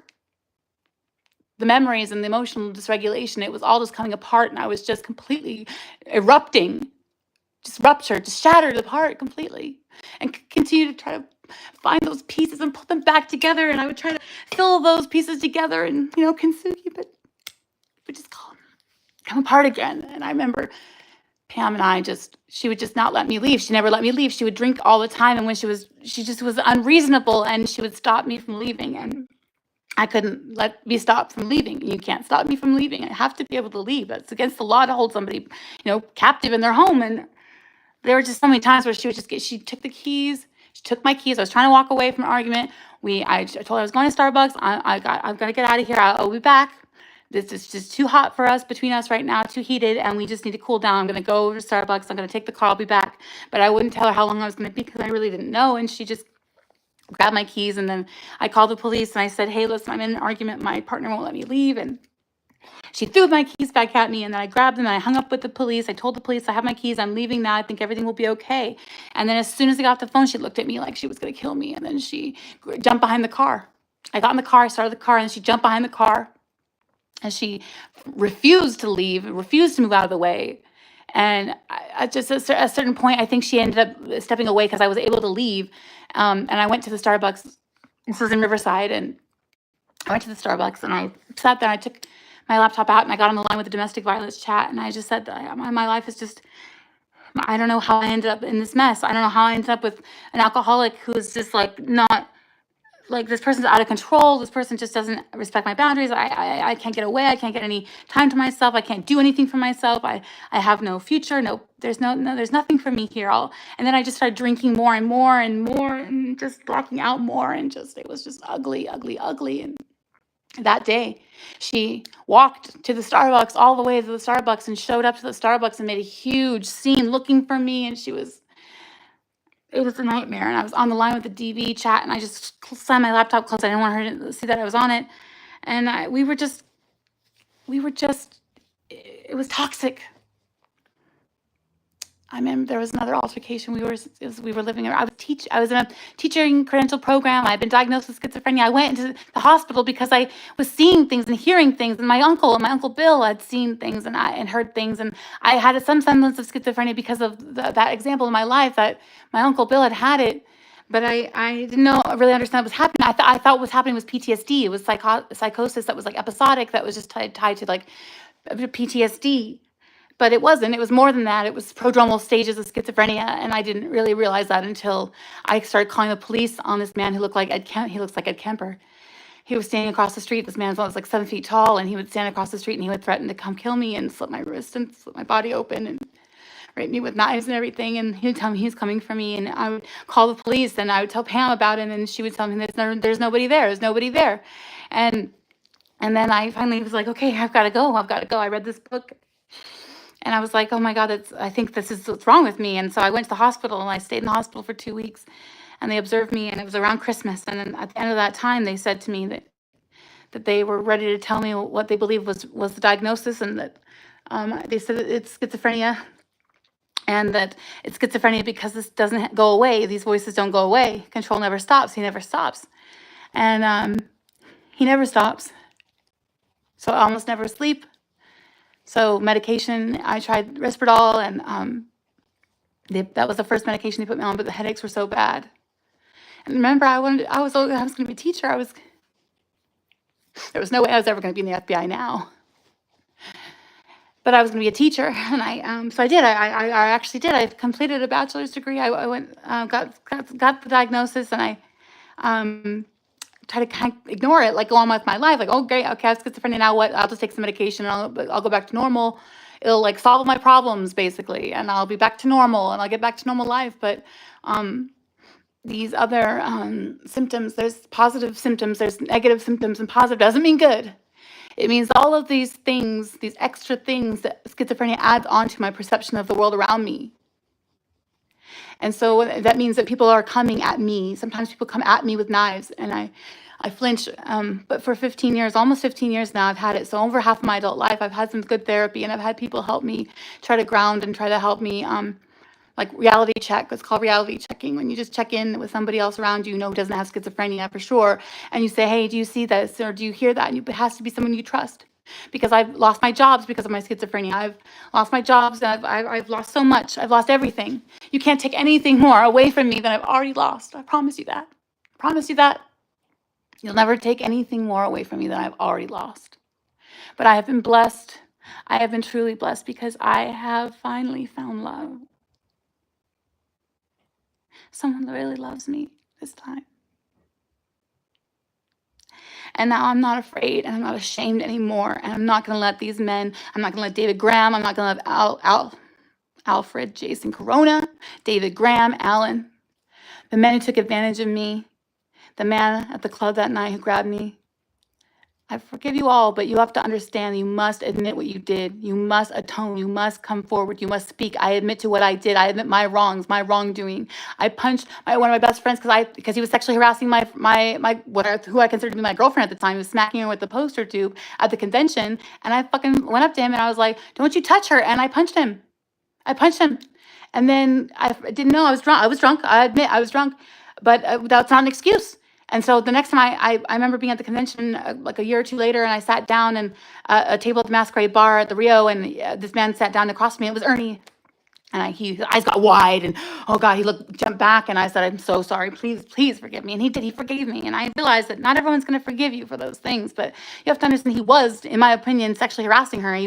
That was unwanted attention, and I thought I was doing the right thing because there had been another time when a friend of mine was walking back drunk to her hotel room, and we saw her going across the hotel room. This big, giant, muscly guy walked up to her, and he got all up in her face, and he kissed her, or at least he tried to kiss her. Like, he was insisting on like getting all up in her face and trying to kiss her, and she just kept saying, "I'm going to bed, I'm going to bed." So others went up to her and was like, "Hey, do you like need help?" And she's like, "I'm good, I'm good, I'm good." And so we just kind of watched her walk. We walked a few paces with her, and then we watched her the whole rest of the way back because she insisted on being left alone to go to bed. And we just made sure that she got back to the elevator, and we checked in to make sure that she got back to bed okay. But this is all happening at the Star Trek convention. Star Trek, where we are supposed to have the highest ideals, highest standards of, decency, honor, integrity, all of the values that Picard and Janeway and Cisco raised me to exude and to live in our daily lives. And I'm out here, kind of like Starbuck, kind of a messy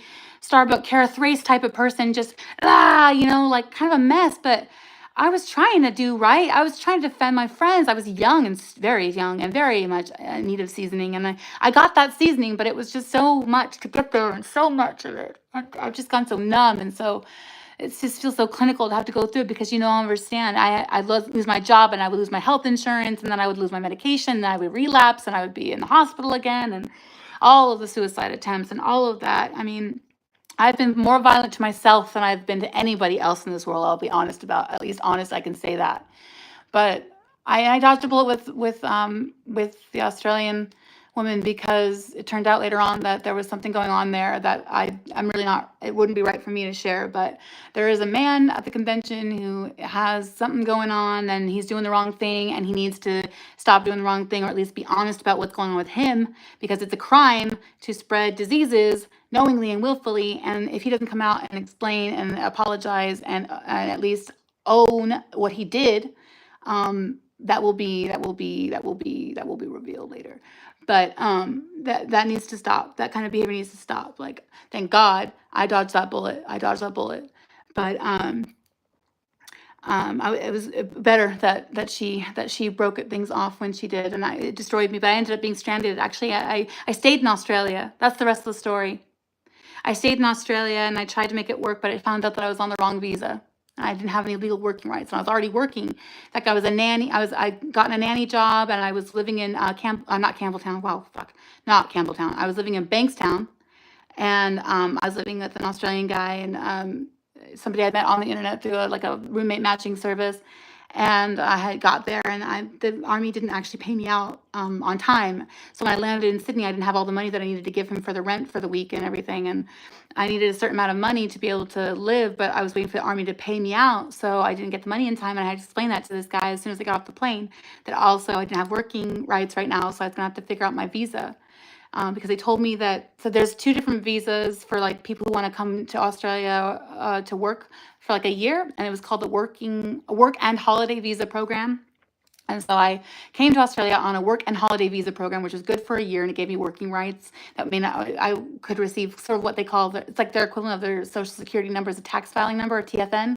So I would have been eligible to receive one of those and get wages, and then be able to get an apartment and get someplace to live on my own later on.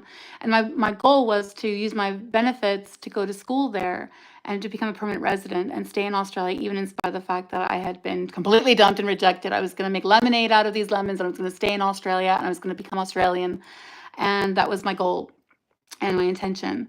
And I really loved Australia. I loved Sydney. I loved everything about everywhere I went. And the people, unfortunately, many of the men are quite racist and quite xenophobic. And the woman that I was with actually was very anti-Muslim, anti-Arab. There's a huge influx of Lebanese immigration. There's a huge Asian influx of immigration, Indonesian immigration into Australia in the last 15, 25 years. And that really hasn't sat well with apparently a lot of Australians who are secretly racist this whole time. So not really so secretly racist. I mean, he didn't really make any bones about it, Jono, but the unfortunate truth is that the Army didn't pay me out on time, and so I was short of money, and I had to go to my flatmate and ask for him to believe in me that I would pay him as soon as I got the money. And I did pay him as much as I possibly could, but it just turned out to not be quite as much as I was expecting, and he needed at least $3,000 to live on in Australia under that work and holiday visa program, or you couldn't actually do the program. You had to have that on your own so that you weren't an immediate burden on this Australian economy or anything like that as an outsider. So I tried to go about the task of fixing the visa problem. But the thing is, what happened was when I went through immigration and I got into Sydney, they looked at my passport and they said, "You're American." And I was like, "Yes." And they said, "Oh, you're on the working holiday visa. That's a scheme. That's a UK scheme." And I was like, "Oh shit, what does that mean?" And they said, "Well, we can't grant you working rights under that visa program. You need to apply for the other one." And I said, "Well, it's not my fault." And they said, "No, it's apparently somebody else just, it's one word. This is not language, hyperlexia, language, everything about my life, words. Working holiday visa is for UK, and work and holiday is for US. And I'm US, so I was on the UK one by mistake. But because of that, I was now stuck in Australia without working rights and without enough money to really live on. So I was ashamed and I was scared to say something, but I did. I was honest. I've always been like, okay, this is what's going on. I'm not proud of this. I'm not happy that this worked out. I was very impulsive. Turns out I had ADHD that whole time and I didn't even know it. I was diagnosed in 2021. My psychiatrist was like, "Girl, you don't even finish your sentences. You're always interrupting yourself. You're tangential. You don't even let me give you a diagnostic assessment or three." And I took all of the diagnostic assessments for ADHD and it came right back. And she was like, "Yeah, I knew." And then my psychiatrist was like, "Yeah, I knew." And it was all on there, but it was just, I was undiagnosed my whole life until that point. But at this time, it was like, I was in Australia. What am I going to do? What am I going to do? They said, you can reapply for the the right visa, but you have to do it offshore. And I was like, what am I going to do? I can't just go all the way back to the United States. That's too expensive. Flights to the United States are really pricey. And so I didn't go back right away. I stayed in Australia and I looked for work under the table. I went to Craigslist and I found a job for an escort service. I didn't even know it was an escort service. Oh my God. I went to a ad for what was supposed to be a administrative assistant job. That's what it said. And then I met with the guy, and the guy explained to me that he was basically running an illegal brothel in the heart of Sydney's central business district, and that he needed somebody to take calls for the girls, but he needed somebody who was good at Asian accents. And I was like, well, I've been in theater all my life, and I was, considered to be very good at dialects and things like that. But Asian, I mean, what? And I was like, okay, well, I was desperate. I needed money. The Army money just wasn't enough. It had dried up very quickly. Wasn't even able to give Jono everything, and I still owe him to this day. And God, Jono, if you ever see this, please know that I'm on a mission. Gotta do right. There are people that I didn't pay back right away, but when I did get the money, I did pay them back. But it was just, it was awful to have to make a person wait when they are also out of money and they couldn't really afford it in the first place. I hate having to borrow money. So I always try to pay people back. But when I was with Pam, it was like the alcohol and the lotto tickets and the vodka, the beer. And she was spending all of our rent money. I would try to go take the rent money to our grandparents for the rent and everything like that. And then she would just go and buy it all on alcohol. And it was just a mess. My whole life, it was just 5.5 years of just alcohol and just being homeless and living in a freaking commercial shop and a converted garage. And it was awful. But anyway, Australia was like this place for me was like paradise, and I loved it there. And I just wanted to my friend Ian, my Star Trek friends were the reason why I fell in love with Australia. And Ian ended up with cancer and he passed away. And my girlfriend at the time told me he wasn't a real friend because he was Australian. How could I ever be friends with somebody who lives so far away? And I'm like, well, fucking lot you know about friendship. I mean, this is the same person who wouldn't drive anywhere to go see her friends, or she demanded everybody come to her all the time. And then she was always judging my friendships and how my best friend, I always had to go to her. And no, you know what? You are antisocial. You're that person. You be you and let me be me. And in this case, Ian was one of my dearest friends, and he called me on his deathbed. called me to FaceTime with me shortly before he died, to tell me that I would always be his honorary Aussie sister, sister. That he was telling me that he was actually dying in exactly the right place and exactly the right time because of what was on his bed. And I said, "What's on your bed?" He said, "It's the Enterprise." I said, "What do you mean?" He said, "The name of the company that makes the hospital bed that I'm dying in right now is called Enterprise."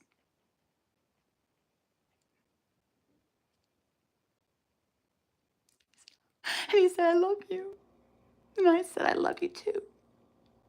And as soon as I got the phone, my girlfriend told me he wasn't a real friend because he was Australian, because he was so far away. I was like, I spent so much time in his company.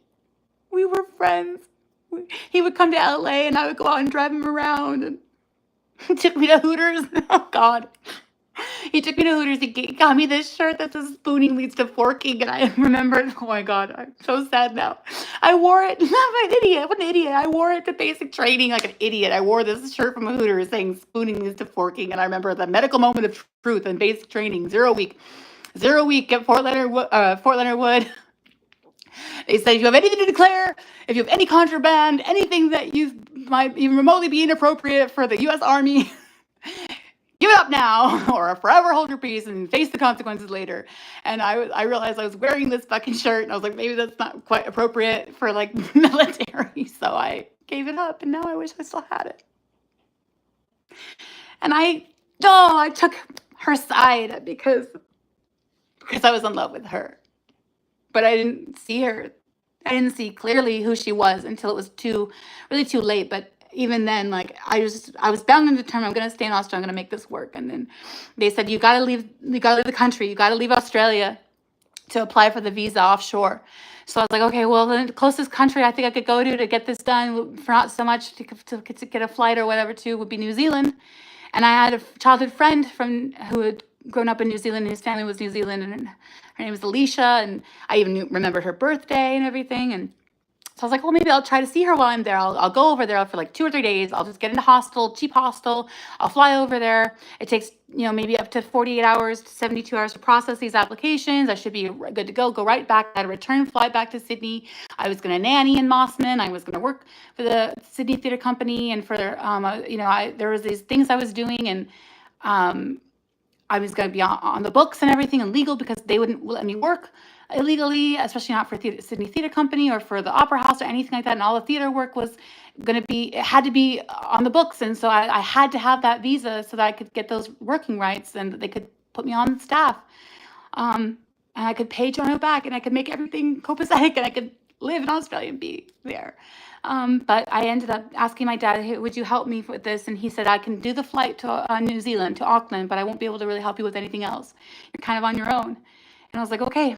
So I went about the task of trying to get ready to go to New Zealand. And then one night I was in the hotel room that the girls were using for their escort work. I told you I was working as a call. I took the calls as like a secretary for female escorts at an illegal brothel type situation in the heart of Sydney. And my boss was having me like fake their accents to book their calls while they were actually entertaining clients so that they would have constant like work coming in and out throughout the day. But when they weren't working, I could sleep in the hotel room. And I had a place to be. It was like Pitt Street, King Street. We started off in one street and then we moved to another street because Edmund had to keep moving things around. Obviously, we had like judges. There were judges. There were prominent people who would use his services. I was so desperate. I just needed money. I needed to make sure that Jono got paid back. I needed to right the wrong of leaving these people with all this debt owed to them because I had poorly planned my life because of just everything. I was a mess. I was a complete and total mess and a nightmare. And I I live with that regret and shame of just poorly planning that, just running away for love and just very, very impulsively deciding that this was going to be my life. And I loved Australia and I was going to stay there forever and I meant to go back. But he told me one day, he said, I gotta fire you because you're so young and I don't want you to get in trouble. I don't want anything bad to happen to you. You need to get out of here. And I was like, okay, but I need to stay long enough to just make enough money to just get that money for that visa because I needed X number of dollars for the visa, but also needed X number of dollars to have in the bank so that they would approve the visa. And so I was waiting around for the flight to go to Auckland to get this visa sorted. And one night I get a call. I'm in the hotel room and I get a call and I got my little thick Asian accent on. I'm, hi, how are you? And everything. And just trying to rope this guy in as a potential client. And this guy tells me the first thing out of this man's mouth is, I know who you really are. I know who you really are. I'm with immigration. I'm with Australian immigration and I want to help you. And I was like, what? And I keep up the pretense of the Asian accent, and I keep trying to like rope him into sort of just booking a call or fucking off. Basically, it's like, are you going to book? Do you want to come see me? Do you want to come spend the night with me? Which of course I wasn't an escort, but I was booking for others. But my sole job was to talk these people in because oftentimes they would freak out and they would back out and they would renege on their dates, and they would just get cold feet and they wouldn't go through with it. And so that happened a lot. So these women would get really pissed when that would happen, and they had money and everything like that. And I would say they didn't seem like they were suffering, but I don't know. All I know is that this man from immigration was calling me and he was telling me, I know who you really are. I know that you're not really who you say you are and everything. I was like, what the fuck? And so I was like freaking out. And I'm thinking, what the fuck is going on? What the fuck is going on? Who are you? And so I try to keep up and maintain this, but he's telling me like, my job with immigration is to help people like you. And I just want to help. So I just need you to tell me who you really are so that I can start the process of really helping you get out of there. And I was like, wow, okay, cool. So I thought, well, maybe this is actually a good opportunity for me to fix my problem. This is a godsend. God, there you are, sending this guardian angel to me right when I need him the most. And there was God for me, this man from immigration who was going to solve all of my problems. So he asked me if I would be willing to meet with him. And I said, yes. And then I was like midnight, 1 o'clock, 2 a.m. Oh, it was the middle of the night and Edmund had gone to bed, or I think he'd left. I don't even know if he was there. I left. I went down to the lobby I went right to the concierge desk and I told the man at the desk that I was about to meet a complete and total stranger. And if I didn't come back within 2 hours to call the police. So at least I had the wherewithal to tell somebody that I was going to do something really stupid. But I felt that I had no choice. So I did. And I stood in the lobby for a moment. And then this man in a red jacket and a baseball cap walked up and he was kind of like the tall, dark, mysterious looking guy. He was definitely he was not Caucasian man. I don't really know what his true heritage is, but he was either Indian, Pakistani, or he might have been Indonesian. I don't really remember. I remember his face, but not clearly. And he approached it was all glass from floor to ceiling. It was all glass. And I walked down and I met him. And the first thing I did was shake him down. I demanded to see his identification and check him for weapons and everything.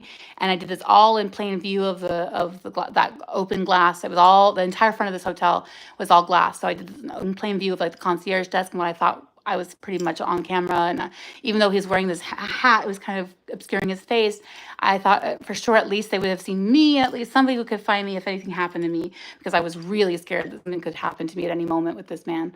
So we began to walk and I began to explain again my story and how I came to be here and how I was stranded in Australia without working rights. And I just couldn't go back to the United States. And I was bound and determined to stay here because I loved Australia. And I really committed to becoming an Australian citizen. And Australian theater had become my world, and I had so many wonderful opportunities to really have a chance to really work with some amazing people, and then it just all came crashing down. So I wanted to stay. I wanted to prove that, like, no, I didn't just come down here for one person, but I wouldn't have ever moved to Australia had I not met her. And I was a Francophile my whole life. I thought I was moving to France. Remember, I spoke French, and I was going to move to France, but everything that happened in the military, I just needed to get as far away from all of that as possible. And I tried and I did, but in the end, it turned out to be just more trauma.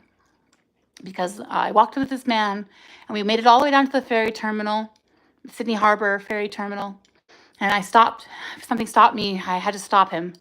And I told him, I said, listen, I need you to promise me, to assure me that wherever I go next with you, wherever you take me, wherever we go from here, that I will be safe, that no harm will come to me, and that you he will not harm me or touch me in any way. And he promised me that he wouldn't harm me, that everywhere that we went, he would be safe and I would be under his personal protection.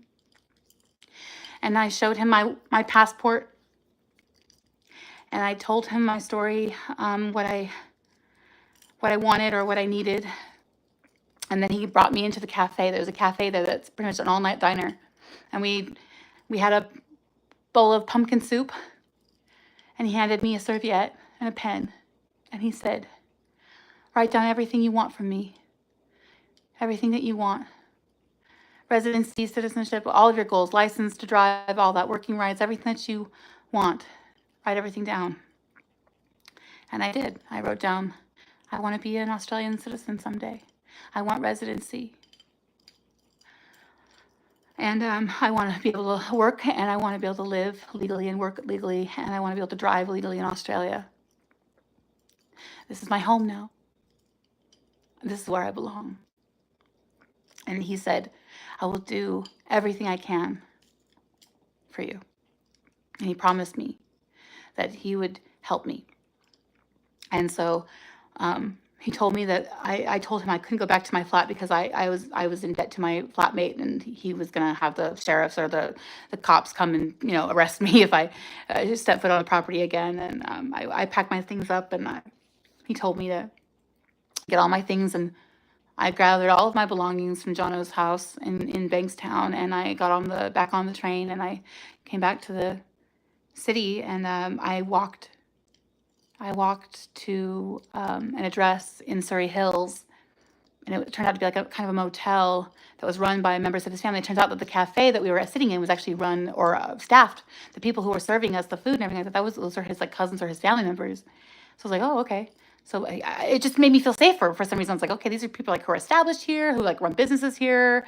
Okay, cool. I suddenly felt very safe all of a sudden. All of a sudden when I realized these are family members, and maybe he really is who I thought he really was who he said he was. And I still to this day believe he does work in immigration, because he was being so secretive about trying to do all these things without getting in trouble with immigration for doing them outside of the normal realm of whatever he was doing. But I still don't know to this day if he was really trying to do anything or not. But I do know that when I sat in that motel room that night waiting around, he'd promised me that somebody would put some money under the door for me to get something to eat.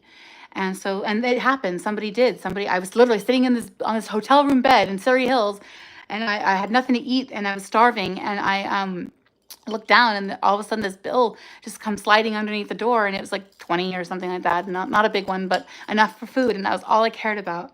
I had a voucher to stay in the motel, and they were not sure about it at first, and they were arguing and debating whether or not I should stay there, and then they finally let me stay. And then he showed up eventually, and he came to the room, and he came and sat on the bed with me, and he asked me about my life and everything, about my relationships and everything, and why I was gay. And he's asking me, he asked me if I would ever sleep with a man.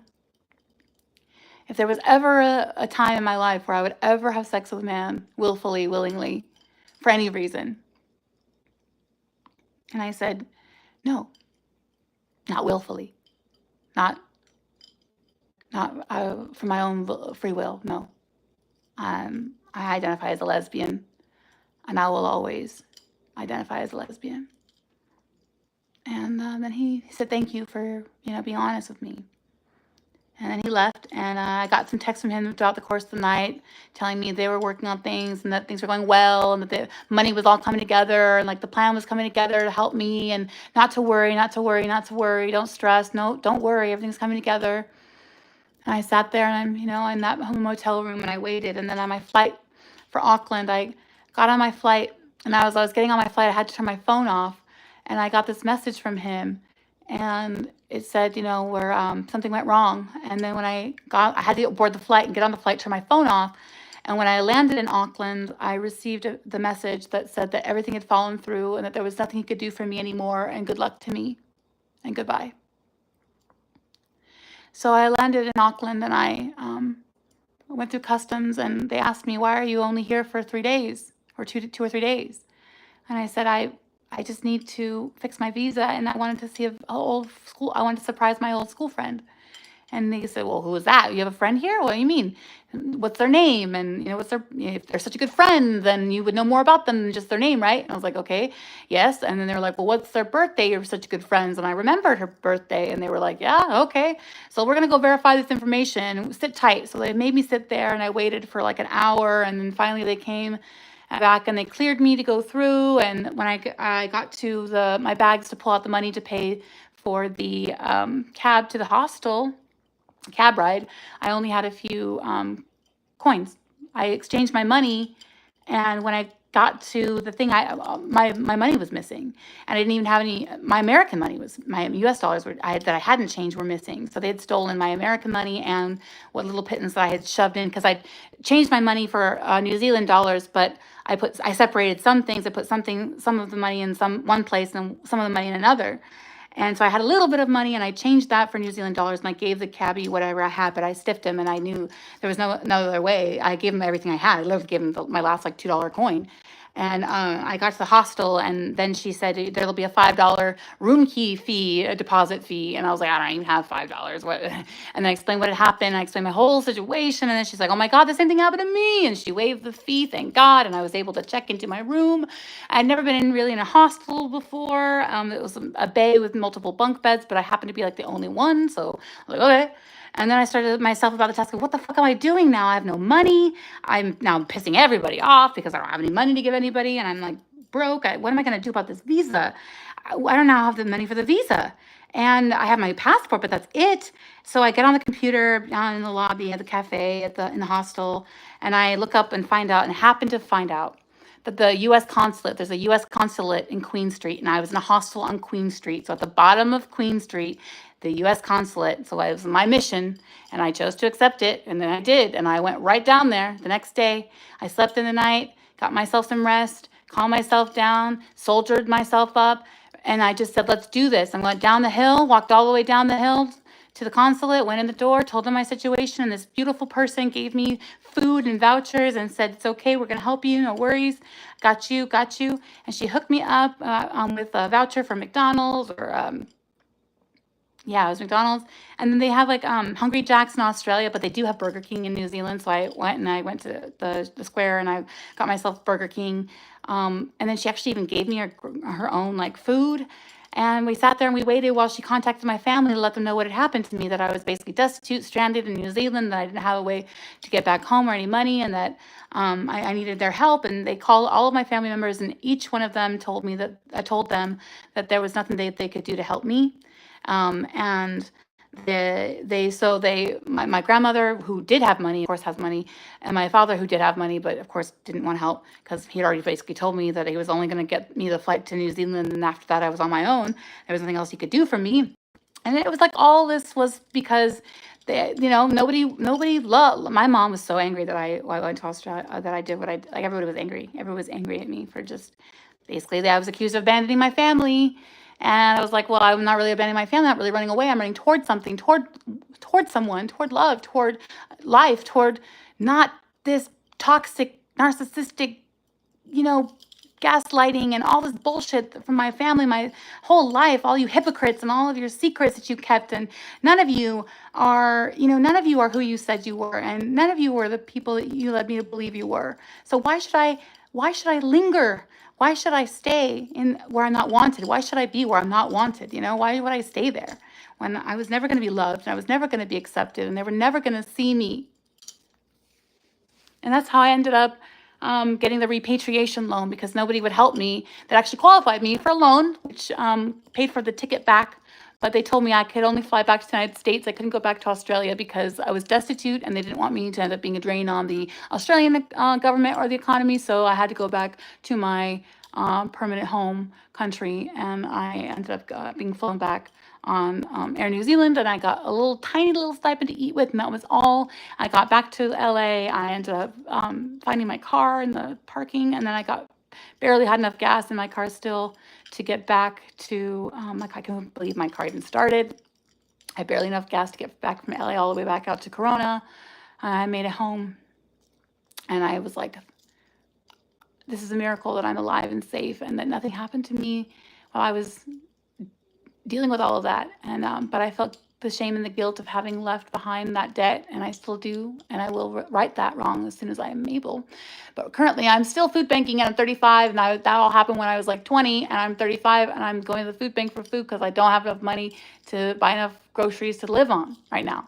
And that's unfortunately, like, my illness is treatment resistant. The voices and the messages and the thought broadcasting and all of that was all happening, and all the hospitalizations and all of it. I just needed a safe place. I needed a sanctuary. And that's all this is about, was trying to get back to sanctuary, get back to home, like Janeway, getting my crew home. And I was my crew. My sister was my crew. And all I wanted to do was just live up to my greatest God-given potential, to be good and do right things in this world and good things for people in need. And that's why I'm here today, to stand in testimony, to bear witness to survival, to surviving rape and sexual assault and gaslighting, clinical gaslighting. It was clinically, like, validated by my therapist that what Pam did to me was gaslighting. That I do have schizophrenia. And so to gaslight somebody who has schizophrenia is one of the cruelest things that you can do to another person. And the next cruelest thing you can ever do is to tell a person that you love them when you don't love them.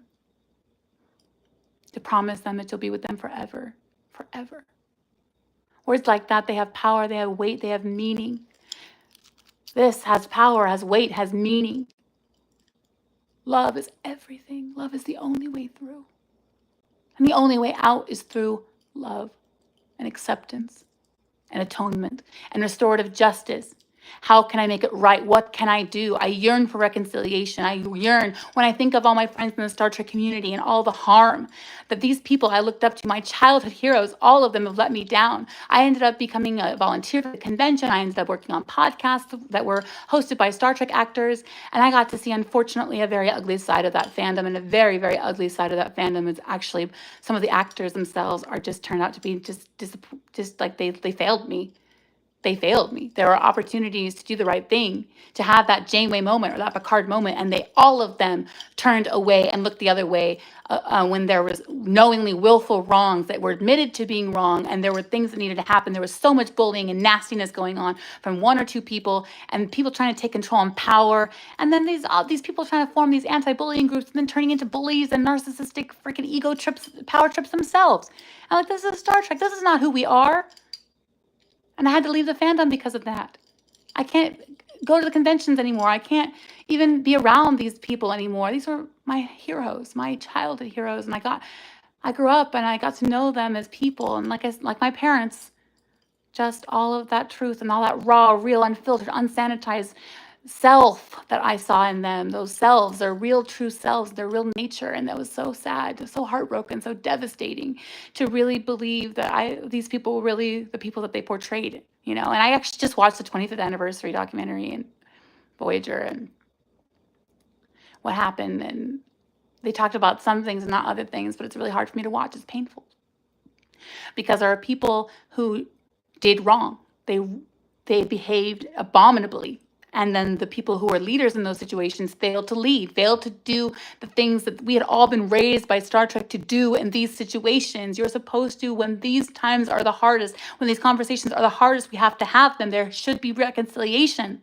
There should be reconciliation between us. We should be able to all come together and say, look, that was fucked up. You said that, and that was wrong, and you treated that person badly, and this happened, and that happened. And yes, I stand by the fact that I've made my own mistakes. You know, with ADHD comes hyperfocus, with psychosis all the time, with voices and severed limbs and decapitated heads and 6 and 7 eyeballs on a person's face and extra mouths, and everything is a grotesque my life is a waking horror show.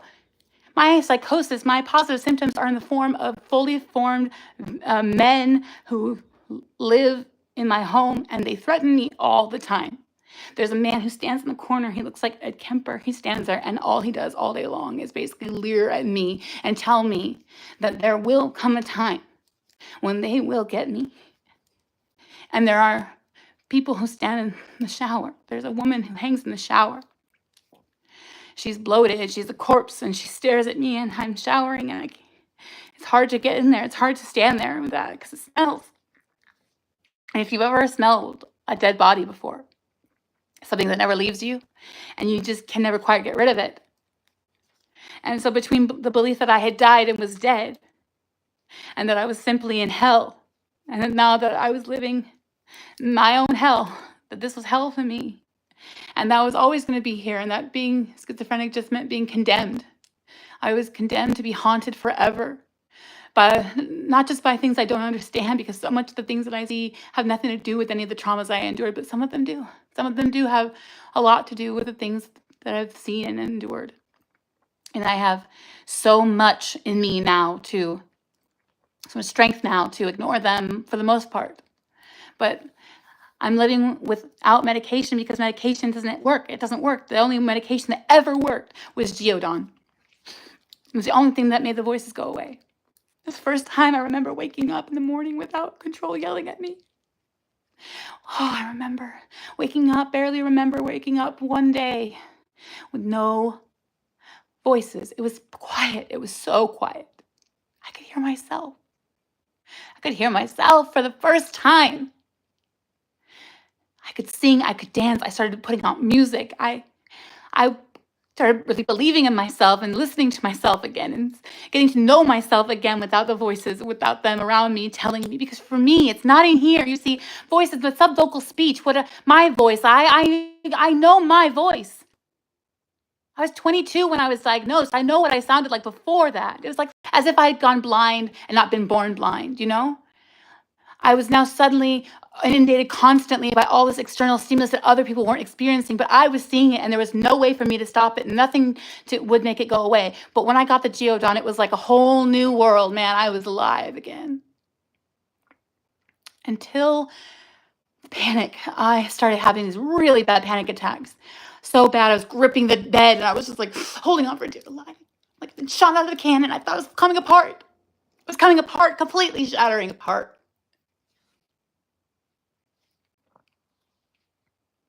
And my eyes then began to fixate upward. People thought I was having a seizure because my eyes got stuck in an upward direction and I couldn't control them and they were fixed, frozen open. And this would last for 10, 12 hours. It would last for the whole day. It happened to me while I was at work. It happened to me while I was down in San Diego celebrating with friends and my fiance at the time and everything, and celebrating and hanging out and just having a good time. I had to turn all the way back and come home. I had to drive back from LA all the way to Victorville with my eyes like that. And you're like, how did you do that with your eyes stuck upward? Like, imagine, do you remember when your parents said to you, hey, don't roll your eyes because they'll get stuck like that? That was like that happening all the time. And it would happen all the time. It happened day after day after day. It would happen 3 or 4 or 5 times a week.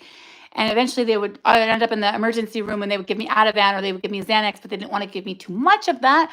So they would only give me 5 or 6 and I would go home and I would, sorry, they're telling me not to say anymore. They're telling me I need to stop, but it's like, I need to finish this. I need to finish this. I'm so close. I'm just trying to get you guys to the place now where you understand why I'm doing all of this and where this goes from here. Because now where we are now is I couldn't keep taking the Geodon because of the ocular crisis. It was too dangerous to drive. I couldn't work on it. I was transported to the hospital so many times because the ocular crisis induced such bad panic. I couldn't talk. I couldn't walk. I was when I could walk, I was pacing, incessantly pacing. I was restless. I thought I was actually coming apart. I really thought that my body was splitting, like I was dying over again. I was exploding and coming back together and exploding and coming back together, and it was torture. And I couldn't stop it, and there was nothing I could do. And these episodes would last for hours, and my whole day would just be completely ruined. I had to cancel so many dates because of it at the time. And then it went on even throughout my relationship with Chandra. Now I had it, and I even like collapsed. I died. I thought I died. Died on my fiance's parents' back patio in India out in Coachella. One day I just dropped to the ground and completely lost consciousness as if somebody had unplugged me. And I ended up in the hospital and they told me that my heart rate was so low. How was I even alive? My heart rate was so low.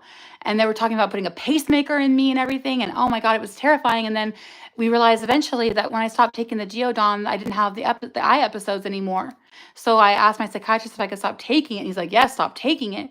But ever since then, I've never been able to find a medication. The only medication that has even remotely touched it at all, and it's not really doing it at all anymore, is the ketamine. And that was a prescription from my psychiatrist because of some research now that's showing that sometimes that can help people with schizophrenia. But it dampened the voices, but it doesn't stop all of it. It cleared out most of the visual stuff. I was able to get in the shower like shower zombie was gone, and I could finally stand in the shower and open my eyes and like look at my body.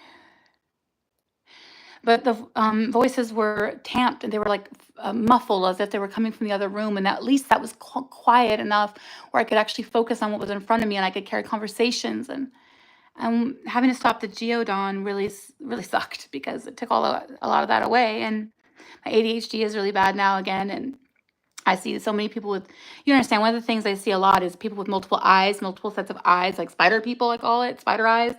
And sometimes I see myself like that in the mirror. That's why I don't look in the mirror very much. I don't like to look at the mirror reflections of myself because I see what I see and what other people see is completely different.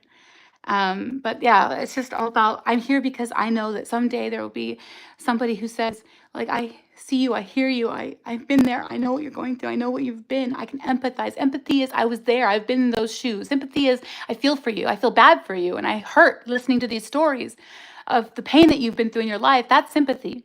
But empathy means I know this pain because I've walked that walk. I've been there. And very few people in this world, less than 1% of our population has schizophrenia. 125 or 127,000 or so veterans have schizophrenia in the United States.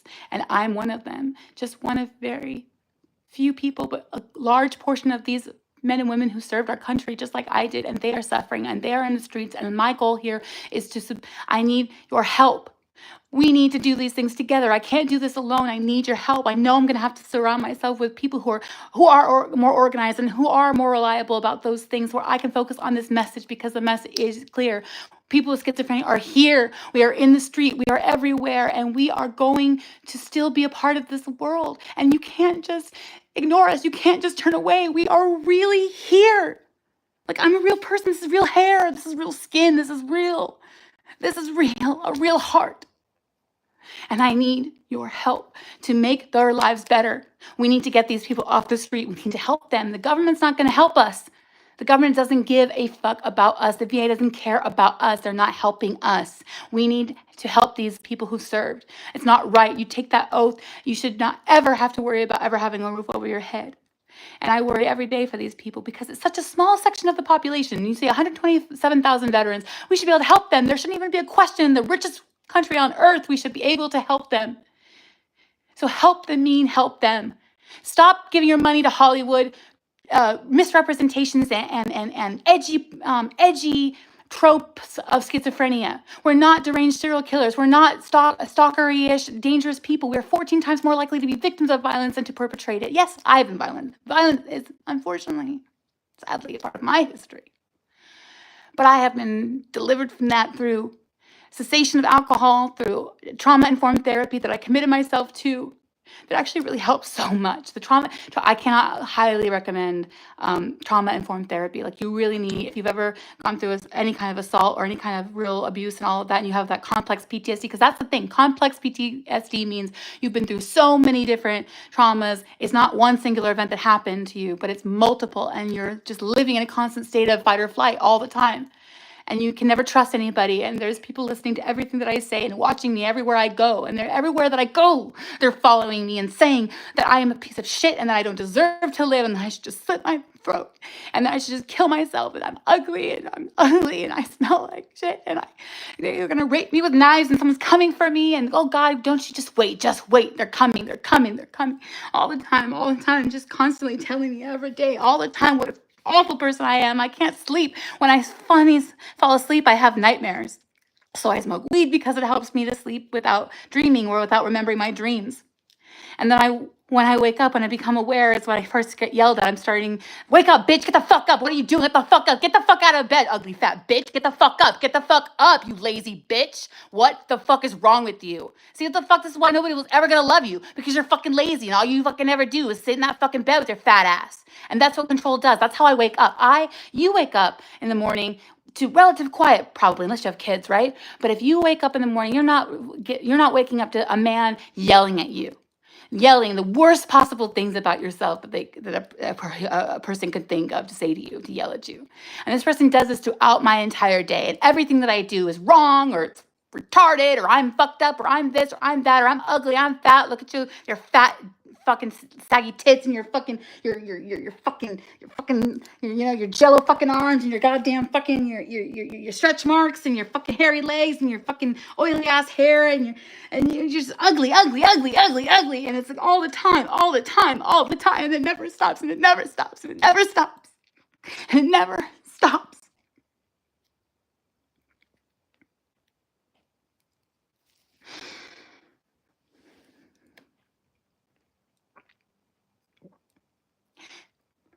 Come with me. Let's do this. The difference. I'm not giving up. I'm taking it all back now. The time is now. We must do what is right. We must always do what is right. And today was my testimony. That yes, people with schizophrenia can write books and can make movies and can tell our stories, and we have the right to our stories. We own our stories. No one in Hollywood ever will take that away from me. I will definitely never allow anyone to take my voice away from me ever again. You can't want to call me a big mouth. You want to say that I'm airing everyone's dirty laundry and I don't have the right to say the things about these people. Well, you know what? You weren't there. You didn't see the harm and the toxicity and the pain and the suffering that these people caused. And they're still living and they still have, you know, my pedophile ex-stepfather is married. A woman married him fully knowing that he's a pedophile, a convicted pedophile. She married him knowing this. There are women out there marrying pedophiles, marrying known sex offenders and sexual assaulters because they believe that, oh, well, there was, they got to be redeemed. They've redeemed. He said he was sorry. He said he was sorry. And we believe that. So now we're just going to fucking marry this guy and fuck this man and let that man's penis, who I know has put his mouth and his body parts on other people's children, other people's little girls. And I could never quite forgive my mom for letting him ever fucking put his mouth on her after what he did to my sister. And continue to sleep with him and have sex with him for 15 years. And doing all of that after knowing what he had done to her daughter. After my mother herself had been molested by her own stepfather and her mom didn't believe her. Talk about cycles, talk about generational trauma, talk about why we were supposed to be protected. You were supposed to keep me safe. You chose Al every fucking time. Every time he got on that fucking phone, I knew it was over. I knew he was coming back. And there was one day I came out, I was out of the military and I was living with them and he did shit all over me and judge me for going to Australia and hurting my mom. You know what? Fuck you, Al. Fuck you. And how dare you come to my Instagram and ogle at my fucking pictures on Instagram? How dare you, you sick shit piece of fucking you. I'm so angry. I'm so angry. And I have told him for years how I felt. But him coming to my Instagram a couple years back, he's not even supposed to be on social media. He's a sex offender, a child molester. You know? He's not supposed to have social media because he went to prison for sending a picture of his dick to a little girl. This is after he'd already gone to prison. He was arrested at Christmas in front of my sister when when they were in second grade. They were 8 years old when their father, my stepfather at the time, was arrested for sending love letters to my sister's neighbor, her best friend's daughter. He was sending these love letters and he was trying to give her my mom's wedding ring and things. Like he was giving these things to these children. And then he was saying, oh, I was on drugs. I was just on drugs. And he was cross-dressing and he was taking pictures of my mom's clothes and all this stuff. And my sister didn't even know what molestation was. By the time they were in high school, they were saying to me, what is molestation? They found a mugshot of their dad. They didn't even know anything. We'd all been sworn to secrecy. My mom swore us to secrecy about everything that Al did. We weren't allowed to say anything. My reading that essay about what Al did to my mom and the perils of online dating and the cautionary tale of it all, and my sharing that information, it ruined my relationship with my mom. My mom had me cut off from the family. I got nasty emails from my stepdad. Oh, I'm so happy you got what you wanted. You got your dad all to yourself. And this was my stepdad is still actively abusing my mom and threatening to kill my mom and all this crap. And it's just like, when is this ever going to end? And now it's finally over. He's finally gone, but I guess he gets to move on and live happily ever after with his wife, his pedophile-loving wife. And all the rest of us get to live the rest of our lives listening to his voice and his abuse play out over and over and over again. Taking the keys out of the car when my mom was driving.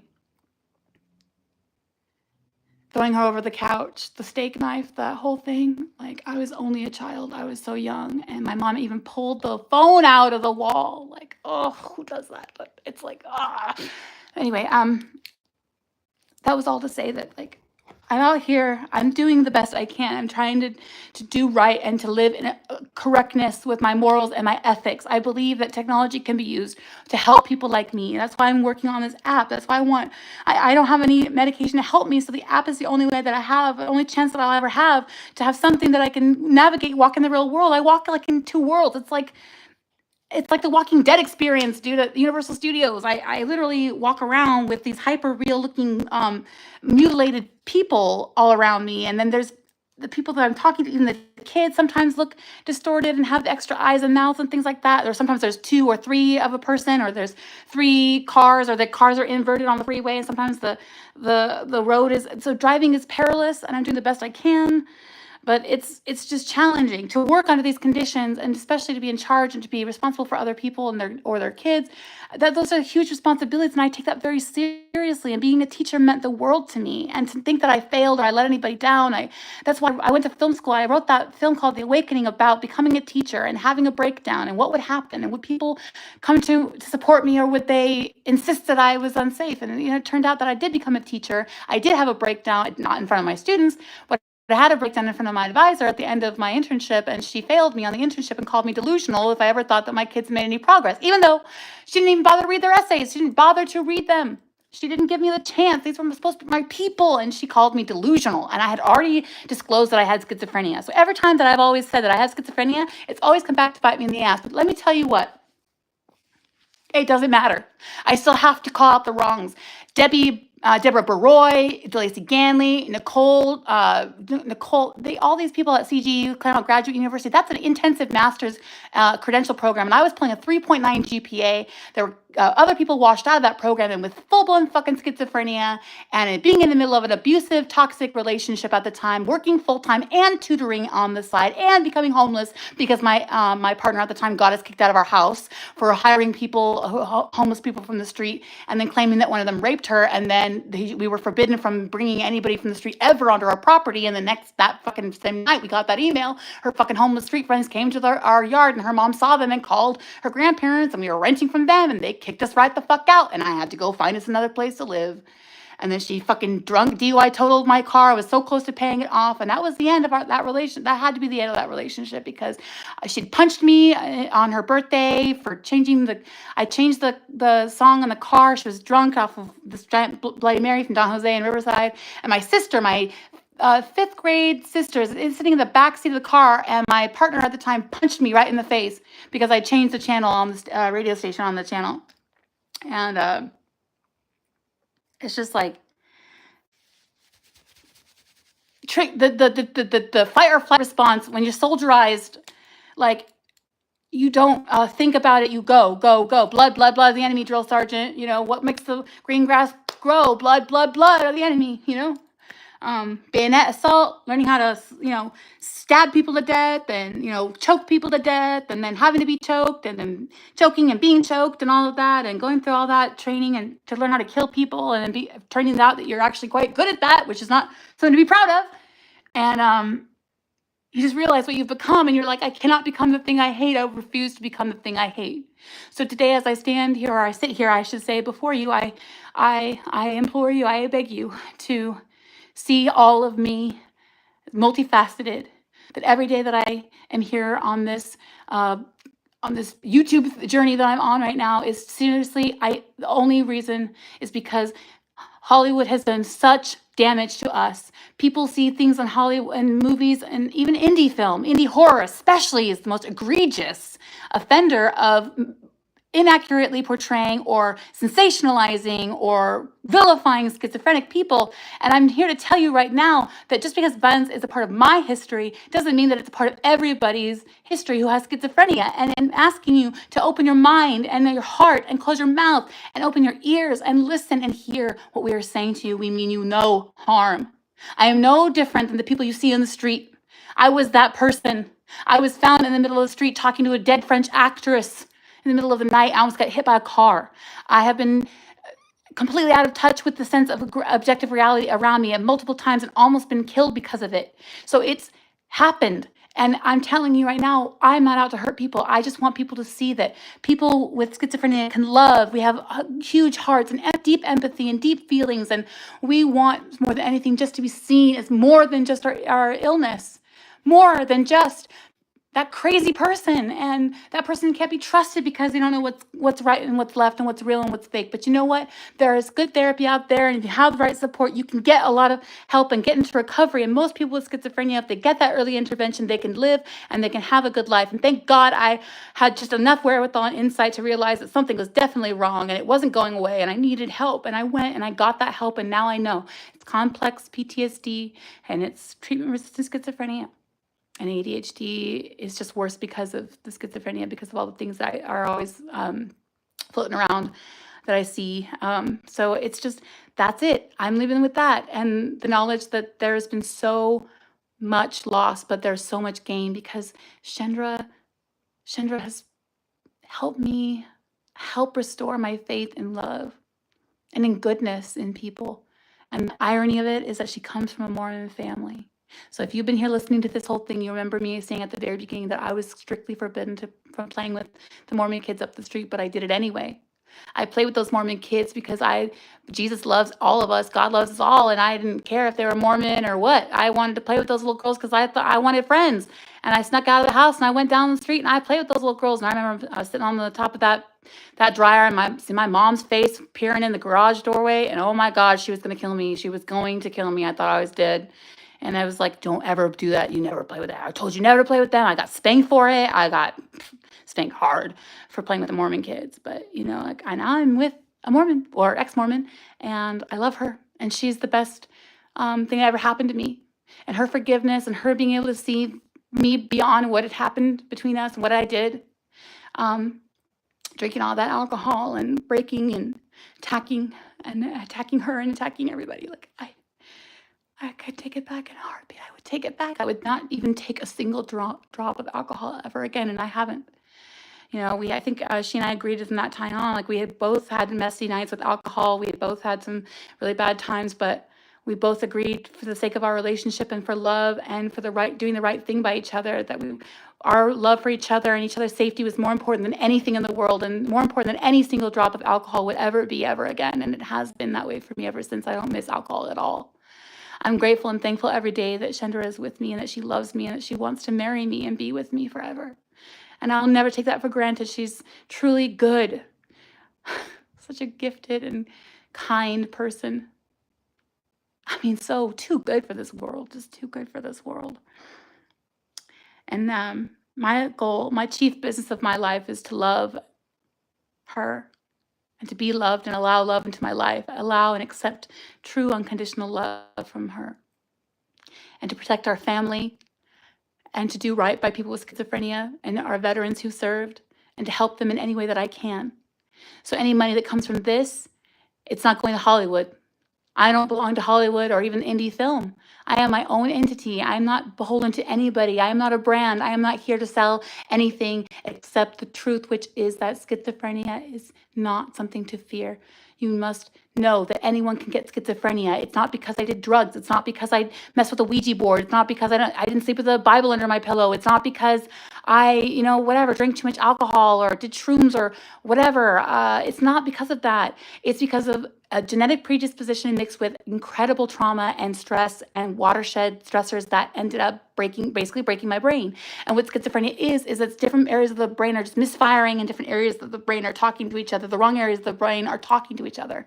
And that's what's sending out these hallucinations, but they look so real to me that it's hard to tell. So the app that I'm making is called Perceptor, and it's an augmented reality app that you can use in the real world. And you take a picture of something you think is a hallucination, and it'll analyze it, it'll tell you if it's real or not, and then you can log that, and you can track your vitals, and you can ground, and it'll be therapeutic grounding exercises, and then it'll be a real-time GPS like resource locator for wherever you are in the world. You'll be able to find a shelter or a clinic or a place where you can go to talk to somebody. the Perceptor app is supposed to be for people with schizophrenia, but for anybody with psychosis or in need, will definitely find it helpful. So I'm trying to do that because it's the only thing I could think of to do. I don't know how else to do anything. There's no medication. I tried Cobenfy. Cobenfy was the world's first schizophrenia medication in over 50 years, and it was supposed to be this amazing breakthrough medication. And of course, I started it, and within a day, I was throwing up 6 times a day. I threw up on the airplane the first time in my life ever. I threw up. I couldn't eat anything. My stomach was tight. I had to stop it. And then my psychiatrist actually told me it was like basically a nerve agent that I was taking. I was like, "What? You gave me poison? You gave a paranoid schizophrenic something that is essentially what amounts to a nerve agent in it." And I'm like, "What?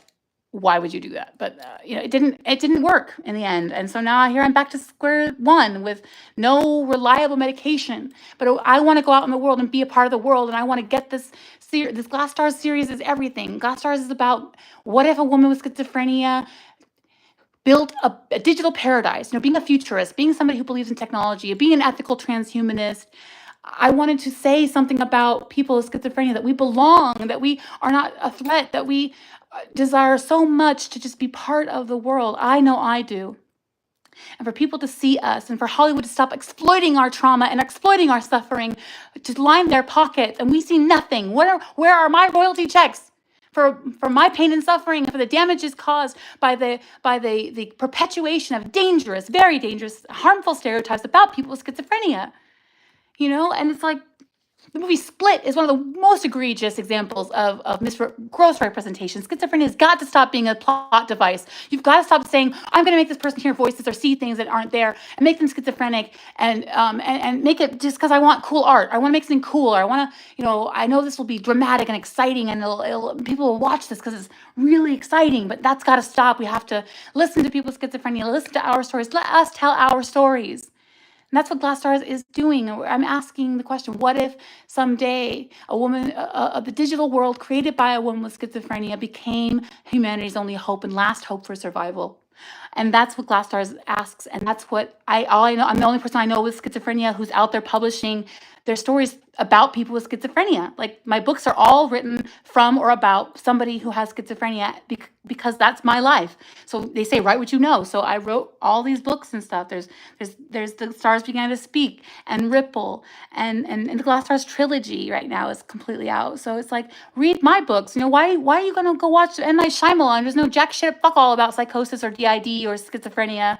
Schizophrenia and DID are two completely different disorders, and then he completely conflates them in Split, and it's just awful.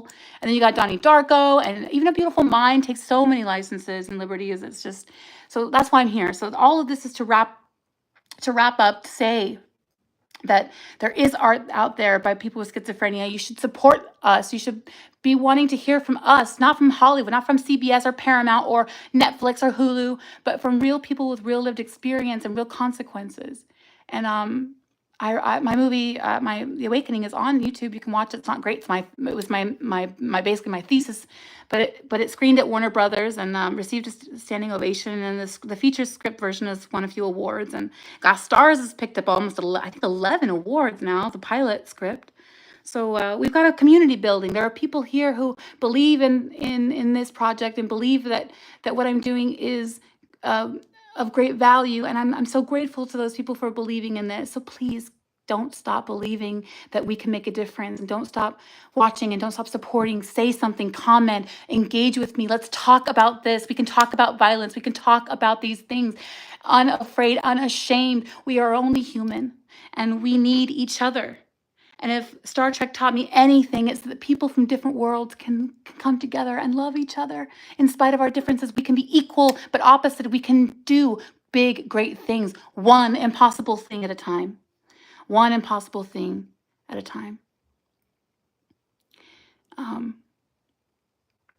I hope that you'll check out the Perceptor app videos I'm working on here on YouTube. I hope you'll watch the Hot Shot podcast, because it's where I'm really spending the most time talking about why I wrote Glass Stars and what it's really about, and the themes of it: love, maternal love, grief, trauma, war, the scars of war that war leaves on a person, and all of that.